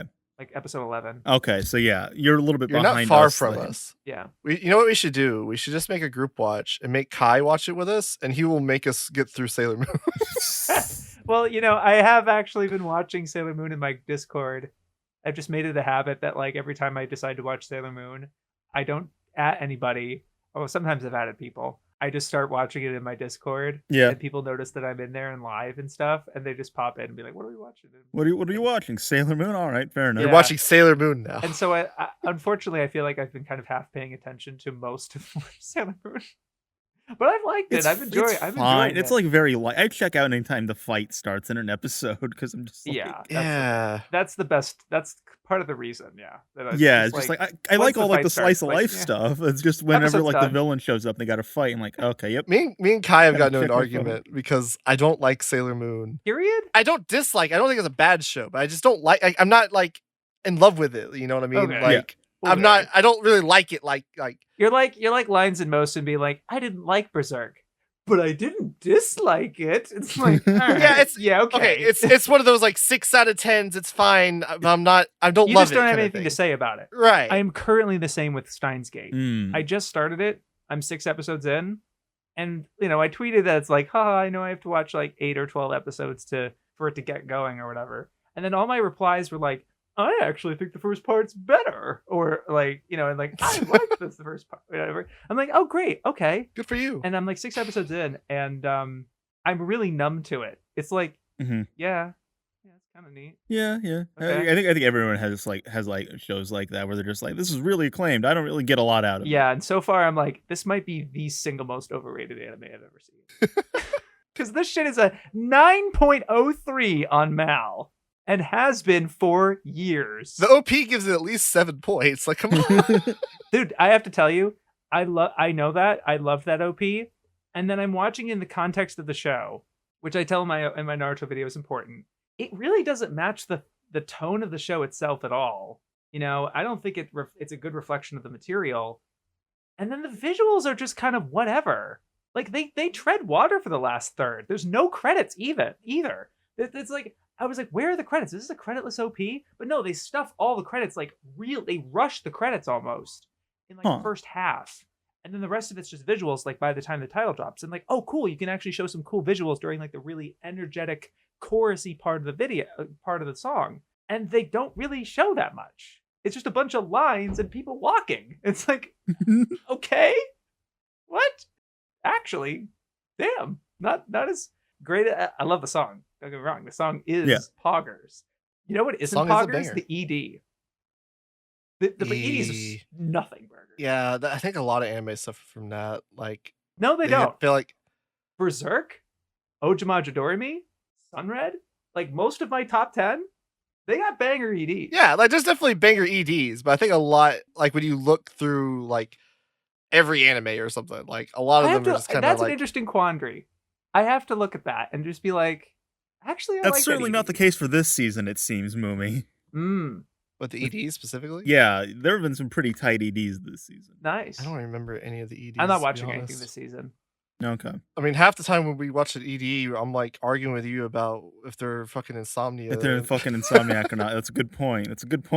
I mean, I'm also just kind of like on my phone for a lot of the EDs as well. Damn, haha. Or like, what are we watching next? Well, I'm checking. I'm digesting, keeping track. There's some EDs. It's like, okay. But I will say too, there was definitely EDs when I watched for the first time, like Escaflowne, where I watched it on my own and I didn't remember the ED for shit. I don't think I watched it all the way through once and then it just wasn't it for me. But then I rewatched the Escaflowne recently with Definitive Anime Chat. And because there was a lot of discussion that happened or like reactions to the rest of the episode, I would listen through the whole ED and actually got really attached to it. And I really like it. Not to mention, we realized that the next episode previews for Escaflowne somehow go so hard, and it just makes you like really want to see the next episode, even though I've already seen it. Yeah. So it was just like that was really interesting to me. That happens with me too. Like. We watched, or I guess we are still technically watching You're Under Arrest, the TV series. Nice. Oh yeah. And like the first ED for me is, I mean, it's not bad, but it's kind of whatever. But like the more I listen to it, the more I kind of get attached to it. I'm like, this is a nice song. I want to listen to it while I'm at work. I want to. Right. A lot of the time, I think it takes a lot more for an ED to warm up than like an OP for some reason. Yeah. I don't know why. I don't think because I don't make them as catchy. Well, as EDs, often. the stereotype is that EDs are always like more low key than like the Yeah, opening, which is meant to be like very like they're like winding you down. Yes. Then you have stuff like Gankutsuou, which does the exact fucking opposite, but that's like the general case. You know, it's Gank is one of those. You remember I was talking about quads a while back? Uh-huh. That was another one of those fell off. Really? Didn't like it. And you know, that was another similar thing with Utena where I just had misplaced expectations with it.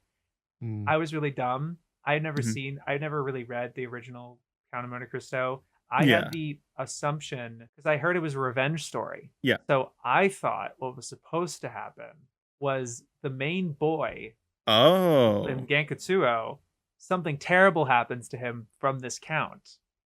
And he's the one that gets the revenge. No, yeah, the anime is structurally different than the book. But the anime is different from the book because the main character it's the fucking count, and that's the guy who's supposed to get the revenge on the three fathers and stuff. Yeah, the anime makes the count's identity like a mystery, which is interesting. Yeah, and it makes it's completely different. Yeah. So I just had way different, like, skewed fucking, like, what the fuck? And I completely shut out of it. The other three I was watching at that, and again, logic, you don't have to understand why it was these three. I believe it was Wolf's Rain, Takarajima, and Argento Soma. And don't tell me why. They were all 26 episode shows that I had kind of an equal amount of desire to watch. I guess. They're kind of an adventurous type, and for it, like MC kind of tortured in a way, in some way, I guess. I don't know. They gave me vibes that was like, none of these are shows that I had seen before, you know? So these were like, so it's just sort of a weird decision making thing. But loved Wolf's Rain and Takarajima specifically. I think Wolf's Rain I ended up liking the most, actually. Argento Soma was good. I liked it. It was like, yeah, that was cool. That was really interesting. And then Gank, it started bothering me about like the Gonzo designs, not the CG. Or even like the static powder visuals. I don't know. It was just the how lopsided the faces felt. You know, there was just something about it. And I don't remember what it was, but I clipped something that I was just like raging over. It was some visual choice, and like that looks so stupid or whatever. I don't know. It got under my skin. Unfortunately, it's interesting. I wonder how common that is that people do it, because I've actually, it's not like I thought it was like a thing.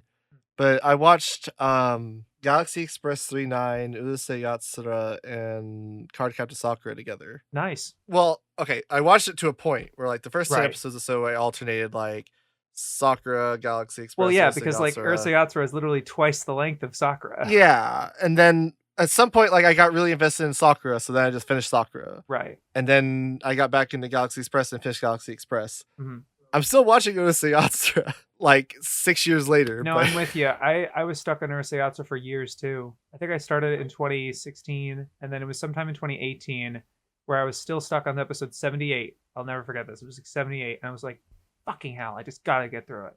Finally got through watching all of it. I think I'm on 78 actually. I ended up that was the thing weird. Where I was watching one episode a day of Gintama for a whole year because it was finishing, and it was like 365 episodes roughly.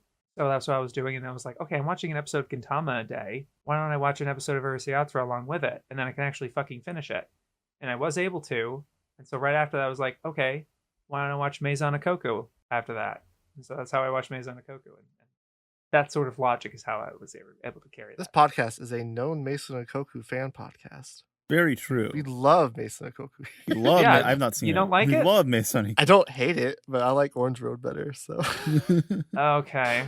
Well, I'll let you know. I've tried watching Orange Road twice. You don't like it? It's been one of those things where it's like I've tried it, and I'm like, I'll watch it later. You know, it wasn't. It's not like a dropping sort of thing, but it basically is. Mumi, you and William Chow are the only two who seem to like Orange Road the most out of that bunch. To be fair, William Chow does have some pretty base taste. He does like Hime-chan's ribbon. I gotta respect it. Gotta respect it. Kiss the ring. There's our obligatory mention of William Chow this episode.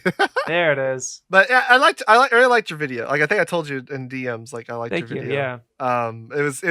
It kind of captures like the ethos of like that time period a bit, because like you got like the fucking Linkin Park AMV. Yeah. Kind of lean into like the AMV you made, Mumi. That was mindless self-indulgence. But yeah, it was a nice like change of pace. Like I know you talked about like the other creators are doing it too. I can't say I followed Naruto discourse, so I didn't catch like other people talking about it in a positive way. Or at least reassessing it. Totally Not Mark had his series on it and went arc by arc, and his thing is just summary with some analysis.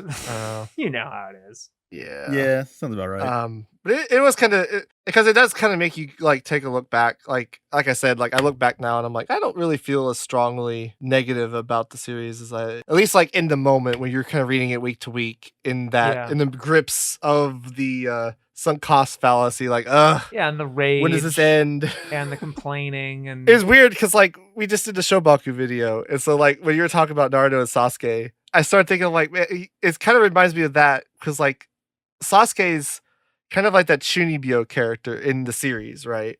Like metatextual he is as well. Like no one wants to be Naruto. Everyone wants to be Sasuke. They want to be the cool guy doing the Gendo pose. Even Naruto wants to be Sasuke. Exactly. Yeah. But the series kind of contextualizes that as like him just pushing people away because like that trauma of feeling betrayed, and Naruto's kind of the other side of that like delinquent coin, I guess you could put it, of like the genuineness of it.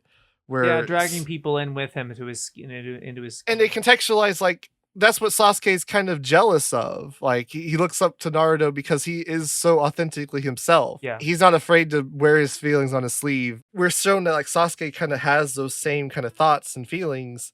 He's just afraid to like express them. And so he kind of puts on this aloof facade and kind of takes that whole cut the bonds that tie you kind of thing and tries to actually apply that. Well, see, he sees his brother have this success that he has, and he's like, "Oh, well, this whole Sharingan business," and it's his whole clan. Like Sasuke read that stone about the Uchiha right after the massacre, not right after, but like within that time. So by the time we see him in the series, he is aware of not just the whole massacre that's happened, and I don't know how much Naruto really knows about that stuff by the time that we know about it, But not only that, but Sasuke also kind of understands the whole thing, the Uchiha's relationship, the clan's relationship with the rest of the village and stuff. Well, maybe not the whole thing, but when you think about it, that probably dictates like both of their kind of experiences, because like all the kids in the village that did have parents, they probably heard all the stories about Naruto and Sasuke from their parents. Yes.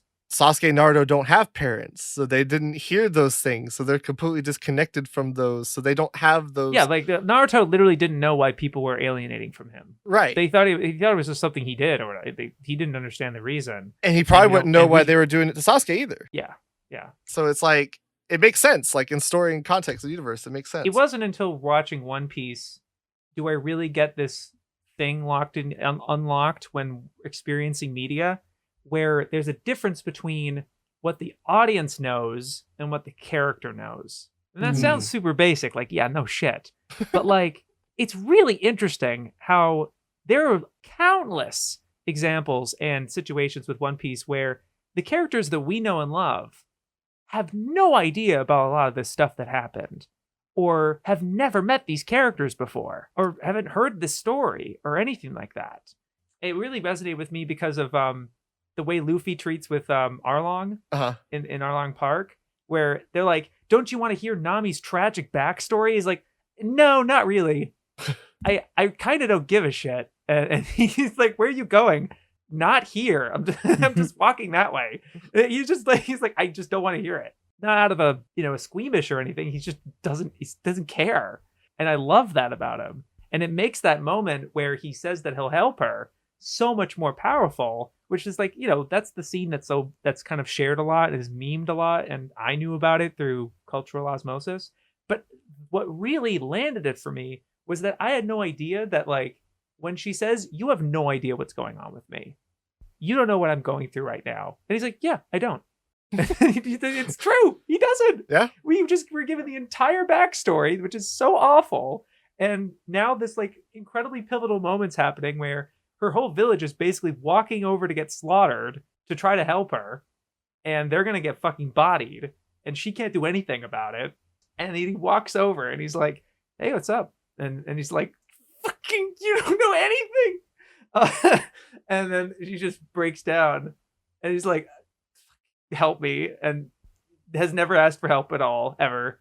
and didn't want to ask for any help from any of her villagers who have known her for much longer. And then she, is vulnerable to this one guy who's like, okay. And then he's just like, damn right I will. And it's the fucking best shit ever, dude. It's the best shit ever. I'm sorry. Hasn't really been. I guess that kind of ties into what you were talking about with like Sasuke. Yeah. And like, I guess specifically you were talking about you making videos, like how you like making them on your own, having like all done on your own. Yeah. Towards the end where I'm like, look, I get it. Yeah. It's cool when it's just you and there's an empowering feeling to it. It was interesting that you kind of tied it. I mean, obviously it makes sense. Like we all, when we're analyzing media, you just tie it with your own personal experience. Like it. Not everyone, the newbies don't. You should. The newbies certainly don't. Should. But yeah, like it's interesting to kind of like contrast that with like the alternative of like working together. That ties into what I was saying about anime fandom, right? With the cynicism, power of friendship. Everything gets solved by the power of friendship. Oh no, God forbid. Right?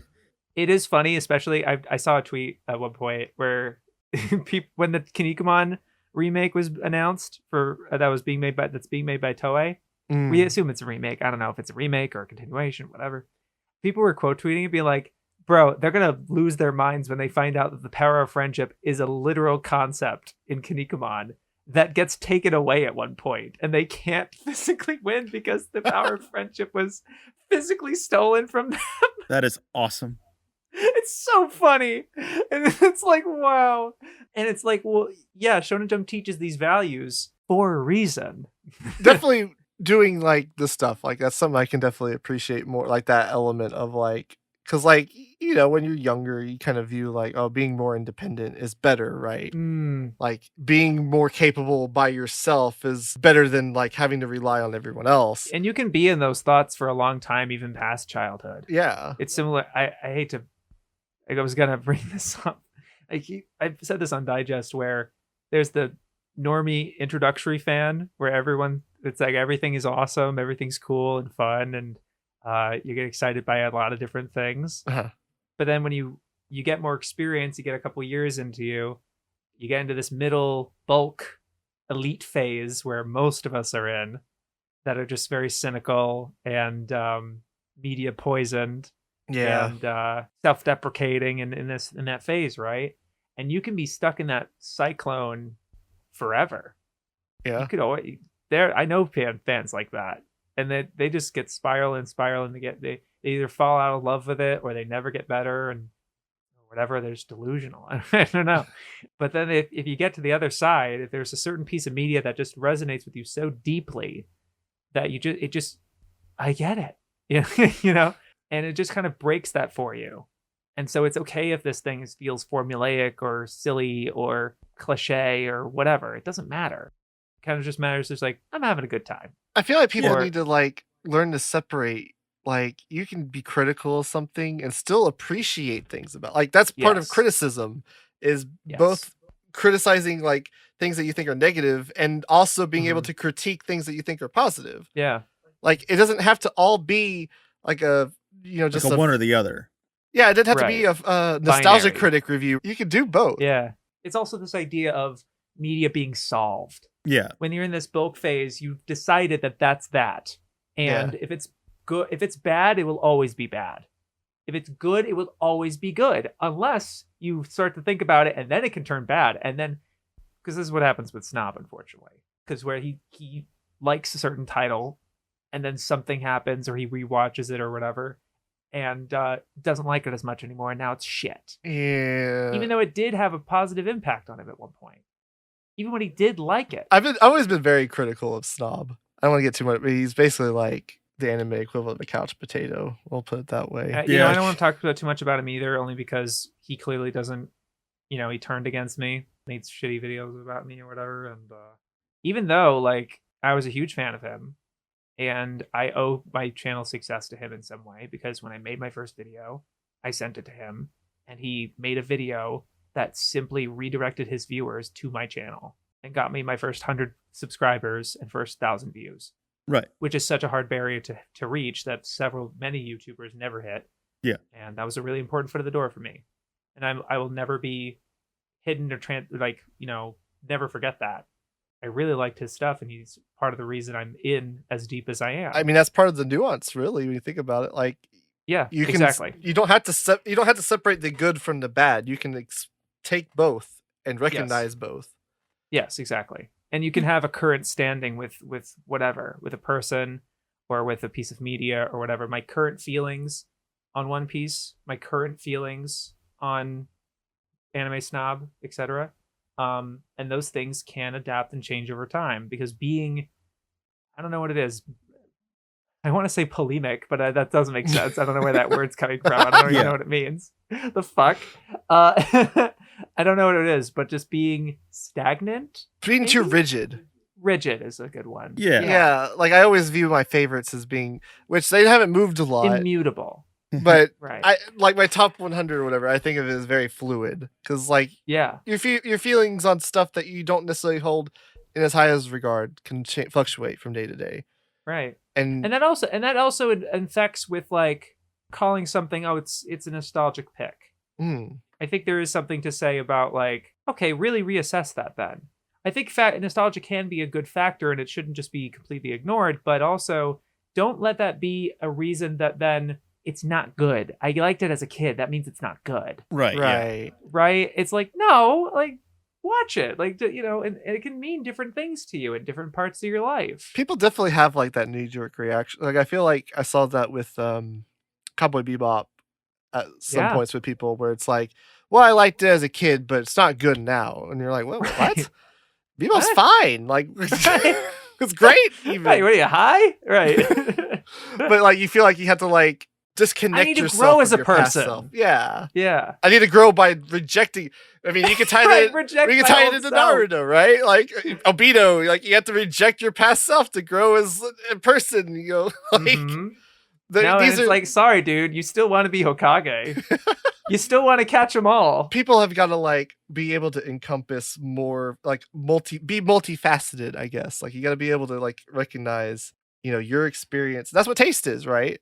Like, taste is experience and preferences. Experience being how much anime you watched, or which ones you've watched, at what time, which ones life. Exactly what you've experienced in your life, like what's going to resonate with you on a personal level, right? And then your preferences, which are typically formed from your experiences, but like, do you prefer this genre over this genre? Yeah, the fact that I watched the Akuma-kun movie, which I'm pretty sure that was the first piece of anime. That was the first anime that I watched without subtitles. I'm pretty sure it was that one. It was either that one or Apache Yakugan. That was another really early one for me. That I just happened to find all on YouTube, and it didn't have subs, and it had subs nowhere. So I was like, fuck it. But Akuma-kun, at the time, the movie didn't have subs. Now it does, because it's just a movie. And I watched it in my college's amphitheater. Like, it had this big auditorium with a giant screen, and I was able to rent that room out for screenings for anime stuff. And there was a time where I had it rented out, and no one came, and it was like, I think it was close to midnight. It had to be late as fuck. It was like really late at night, and I was the only one in this room, giant auditorium, and I put this movie on. It's so fucking transcendent in that regard. It really like is a meaningful experience for me. There's some anime where you can't remember where you were or what year you watched it in, even. Yeah. I don't know, I'm one of those where it's like, I get really attached like to the seasonal discussion, right? So like, I remember like that season, like spring 2014, what all aired, what was I watching, what was I talking about? Like, I can't separate my experience of watching those shows from like that experience, or from each other. Yeah, you get like this feeling. It's like, I remember I was, my first season was winter 2015. And I remember choosing to watch Yuri Kuma Arashi, and I hadn't seen any Ikuhara yet. This was my first fucking Ikuhara. That would have been an interesting first Ikuhara. Yeah, it was. I was rocked. I was like, what the fuck? Oh, man. It was so cool. But then, like, I also watching Death Parade because everyone was talking about it. Oh, yeah. And I wasn't as into it as I was, like, Yuri Kuma or... Koufouku Graffiti was that season, I think, too. Yeah, certain nostalgia for that, right?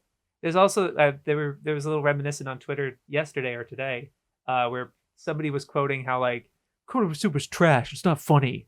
And it was never funny. It was never good. And it was like, man, I remember when that show first came out and A&N trashed it. Yeah. 1 stars. And it slowly growed over time where people is like, hey, this is actually kind of funny. It's actually kind of animated, kind of cool in like a very fluid way. And week by week, it totally rose up the charts. By the time it finished, it was the most popular show of that season. Yeah. Really cool. And it's weird. It's like multiple people who remember that. It's like, oh yeah, I was there. It was back in my day. Yeah. I don't want to think about how long ago that was when it doesn't feel that long. Doesn't feel 7 years ago. We were talking about that the other day, and we were just talking about like 2016. And I was like, that was like 6 or 7 years ago now. 7 years ago. And it doesn't. That feels like maybe 2 or 3 years ago. Yeah. Hey, don't tell me that. Yeah. Yeah. Yeah. Awful. But there's that past, and you're right. And so it's like, that's sort of what makes me worried. We keep looping back around and stuff. But like with Digest, it makes me worried about how a lot of people have moved on, stopped making videos. And like I went to Lachlan and Zaria's wedding, and there was a lot of former Anitubers there, and they were all like chumming it up how none of us make videos anymore, except me. I was making videos. Yeah. But like Lexi Mathwiz hadn't made any videos in a while. She still does. She's still kind of active, but still really not as much. And then Zaria and Lachlan both cold turkey retired. Jack was probably done. Sub was probably done. A lot of, even like people that are still around, like, I mean, Joe posted that video the other day of how he's pivoting, right? Yeah. And I mean, the general sentiment just seems like, what's the point? And it's kind of sad. Yeah. Because like we're moving into the postmodern period, whatever you want to call it, the post like Anitube boob or something. I guess you want to try to define it. So to me, so to me, it's like what I think I want to focus on now is fostering that continued enjoyment and passion for this stuff. I think this stuff like this is fantastic, of us being able to talk like this and everything. Mm-hmm. But it's fostering these other fans and stuff that want to keep around. And foster what are you watching, and keeping this, because all of us are growing older, and I'm sure this is something the old guard has probably dealt with too. They've probably had they have people who have passed away at this point, that they used to talk about this stuff with for decades. It's funny, I was reading an interview that Connor did with somebody, with like an interview or whatever, because he's grown so much. He's like really impressive how far he's climbed, where he was talking about how he's like, I am fully aware that I'm not going to be able to do this forever. I'm not going to be this young or, into this stuff. He said how like it was around the time Trash Taste was happening that he fell out of anime. Mm-hmm. He's not much of an anime fan. He's still casual. He still likes it or whatever, but it's not the same. Right. The same thing with Anime Man with Joey. And I get that people have their issues with him, and he's said some whatever shit. But I've made it clear that I really admire that he is open and willing to explore different passions of his, where he has a whole clothing brand now. He produces a lot of music, and he's reinventing himself, and still kind of Gig is also challenging himself, and because they're all older now. They're Gig literally just got married, right? Yeah. One of them is going to have a kid by this sometime, and that's going to be fucking weird. Now all of them are just like, oh god. I mean, this is completely uncharted territory. Well, that's like something I've wondered about with like YouTube in general, is like with YouTube, seeing people get like content creators. There's like a weird parasociality to it, and just seeing them like get older and shit is weird. It is, and it makes you think about like, where's the end goal to this? Fucking angry video game nerd. The fact that he's been able to do what he does for almost 20 years now, it'll be 20 years old next year. Damn. How long did Siskel and Ebert last? A little bit over 20 years, I think, 25, something like that. Yeah. How long did Mystery Science 3000 go? You think of some of these like pivotal shows or whatever, then the actual how long did Letterman host the Tonight Show? Yeah, definitely on like a individual level, there's an ending, but the conversation doesn't ever end. Sure. So that's where the blurry line comes in. Yeah.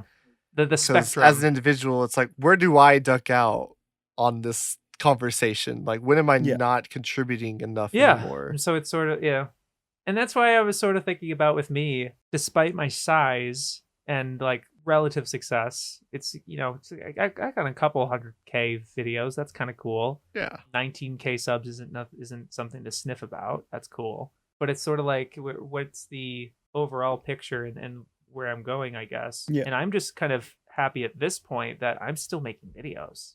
I'm still active. Yeah. Yeah. After 7 years. October 2016 was my first video, so it'll be 7 by this October. I really want to do at least 10 years, at least. You've been doing this for what, Mumi? Like a year and a half? It doesn't feel that long. Mm-hmm. Us? Yeah. That when it reached like close to 10 years, I was like, well, I'm still here.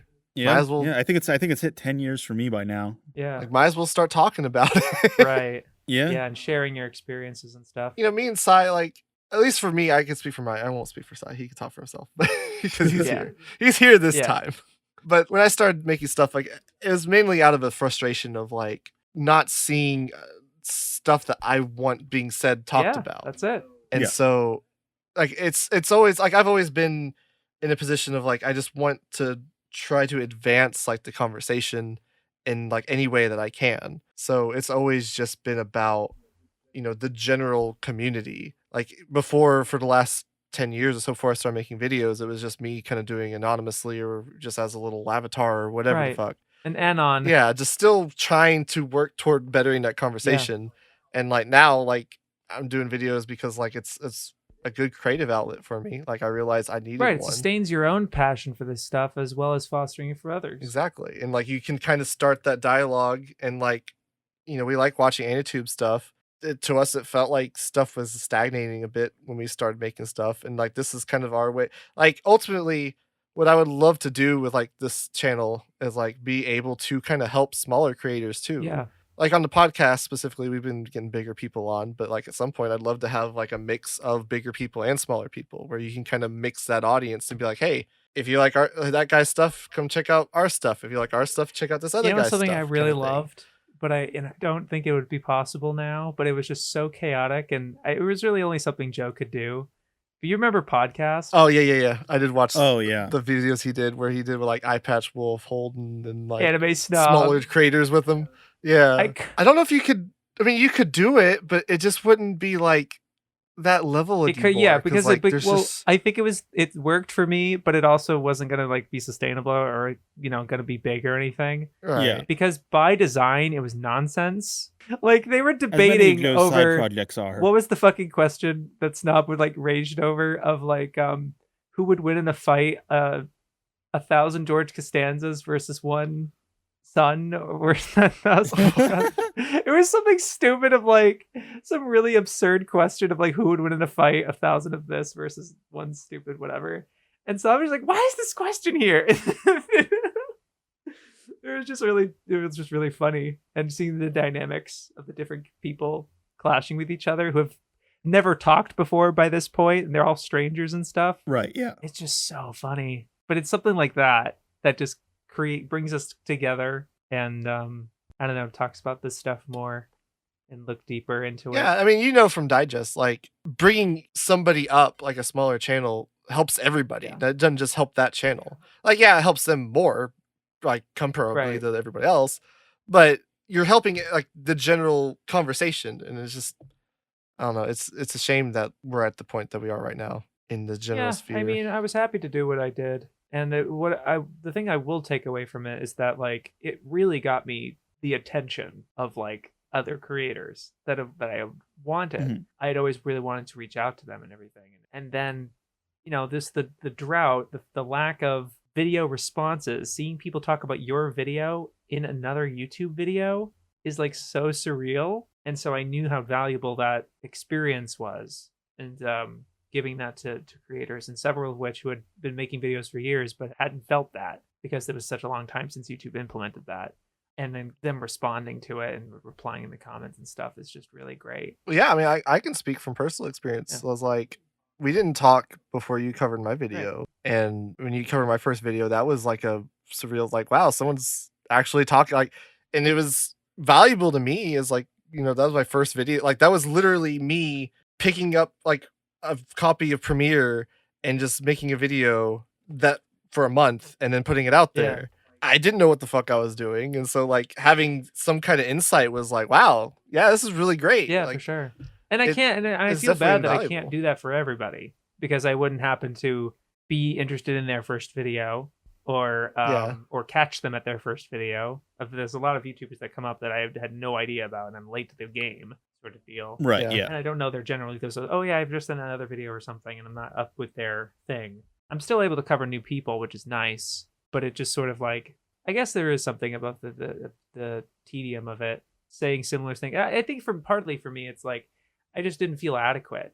I just didn't feel like I was saying much substance about some of these vids. Sometimes I would, and it'd be good, but I can't guarantee that. And I didn't want to have a case where like, no digest today, guys. There's no videos that I thought were good that I could talk about in that depth. Yeah. No, I just have to kind of bite the bullet. And like, sometimes I'm going to talk about this stuff and just say that I liked it and move the fuck on.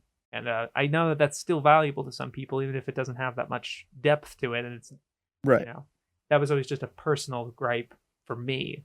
And that's for me, the one making the video. So and that accumulates over time. But also just didn't quite feel like people were taking the message in the same way where like they would just kind of take the videos that I would suggest them and they wouldn't go out exploring themselves or watch other people's videos on their own because that barrier still happens. Right. Yeah. I'm sure now that you guys make videos, it is kind of harder for you to watch other people's anime YouTube videos, right? Definitely, yeah. Harder in what sense? Motivation. Just the motivation, even just the motivation to click on it. Even if it's someone you like, you know, if it's like unless it's like a really close mutual or something, then it's like, oh yeah. But especially people you don't know or whatever. I would say it's harder for me to watch and like as far as like I'll click on stuff. Like I'm like that deranged individual who will click on any video that looks like something I could watch. Yeah, okay. But I do find it harder to engage with it. Fair. For a longer period of time. Yeah. Like making videos, like now I got more experience, which I'm not going to fucking say I'm good at it, but you can kind of like you pick up on things more that it doesn't really matter how good you are at it. There's a resonance. You can talk with people on a certain level that they get it. Yeah. You know what they've been through. There's a shared pain. Yeah. Yeah. It's been great. Like a great experience doing content creation because like you kind of get that insight as far as like, you become more hesitant to like really like ream into people, right? Yeah. Like I'm more hesitant now to be like, wow, this fucking garbage. Because like I realize like my shit probably is garbage to somebody. Right. So maybe I wouldn't like it if someone was like, wow, this is fucking garbage. I'm like, gee, thanks. Yeah. Well, you have that awful realization where it's like, I didn't like that you did that in that video. Oh God, I've done that in videos. Yeah. You do get that. But that's the education. That's like the learning part. You get better at making videos that way. And so it's like, to me, it's like, I would hope that it isn't just people watching videos to see what's digest, what are the videos he thinks I should check out. No, it's more like, I would want you to listen to the whole thing so that there's some kind of, because sometimes I glean commonalities with everything and I kind of make commentaries on the making of videos in general, of like general practices and things to avoid and things that I want to see and encourage, like collaboration and personal experiences. But yeah, it doesn't help that again, YouTube has made it such a competition with all of us. Every channel's an island, very isolating job, even for the biggest channels. Yeah. Well, did you have any further questions about Naruto? Well, I think I've got, I mean, if we're going to be close, I do have one question I want to ask. Why in Boruto was Sasuke fighting a velociraptor? I don't know, that's kind of base. It was, to my knowledge, I'm not following Boruto either, but it was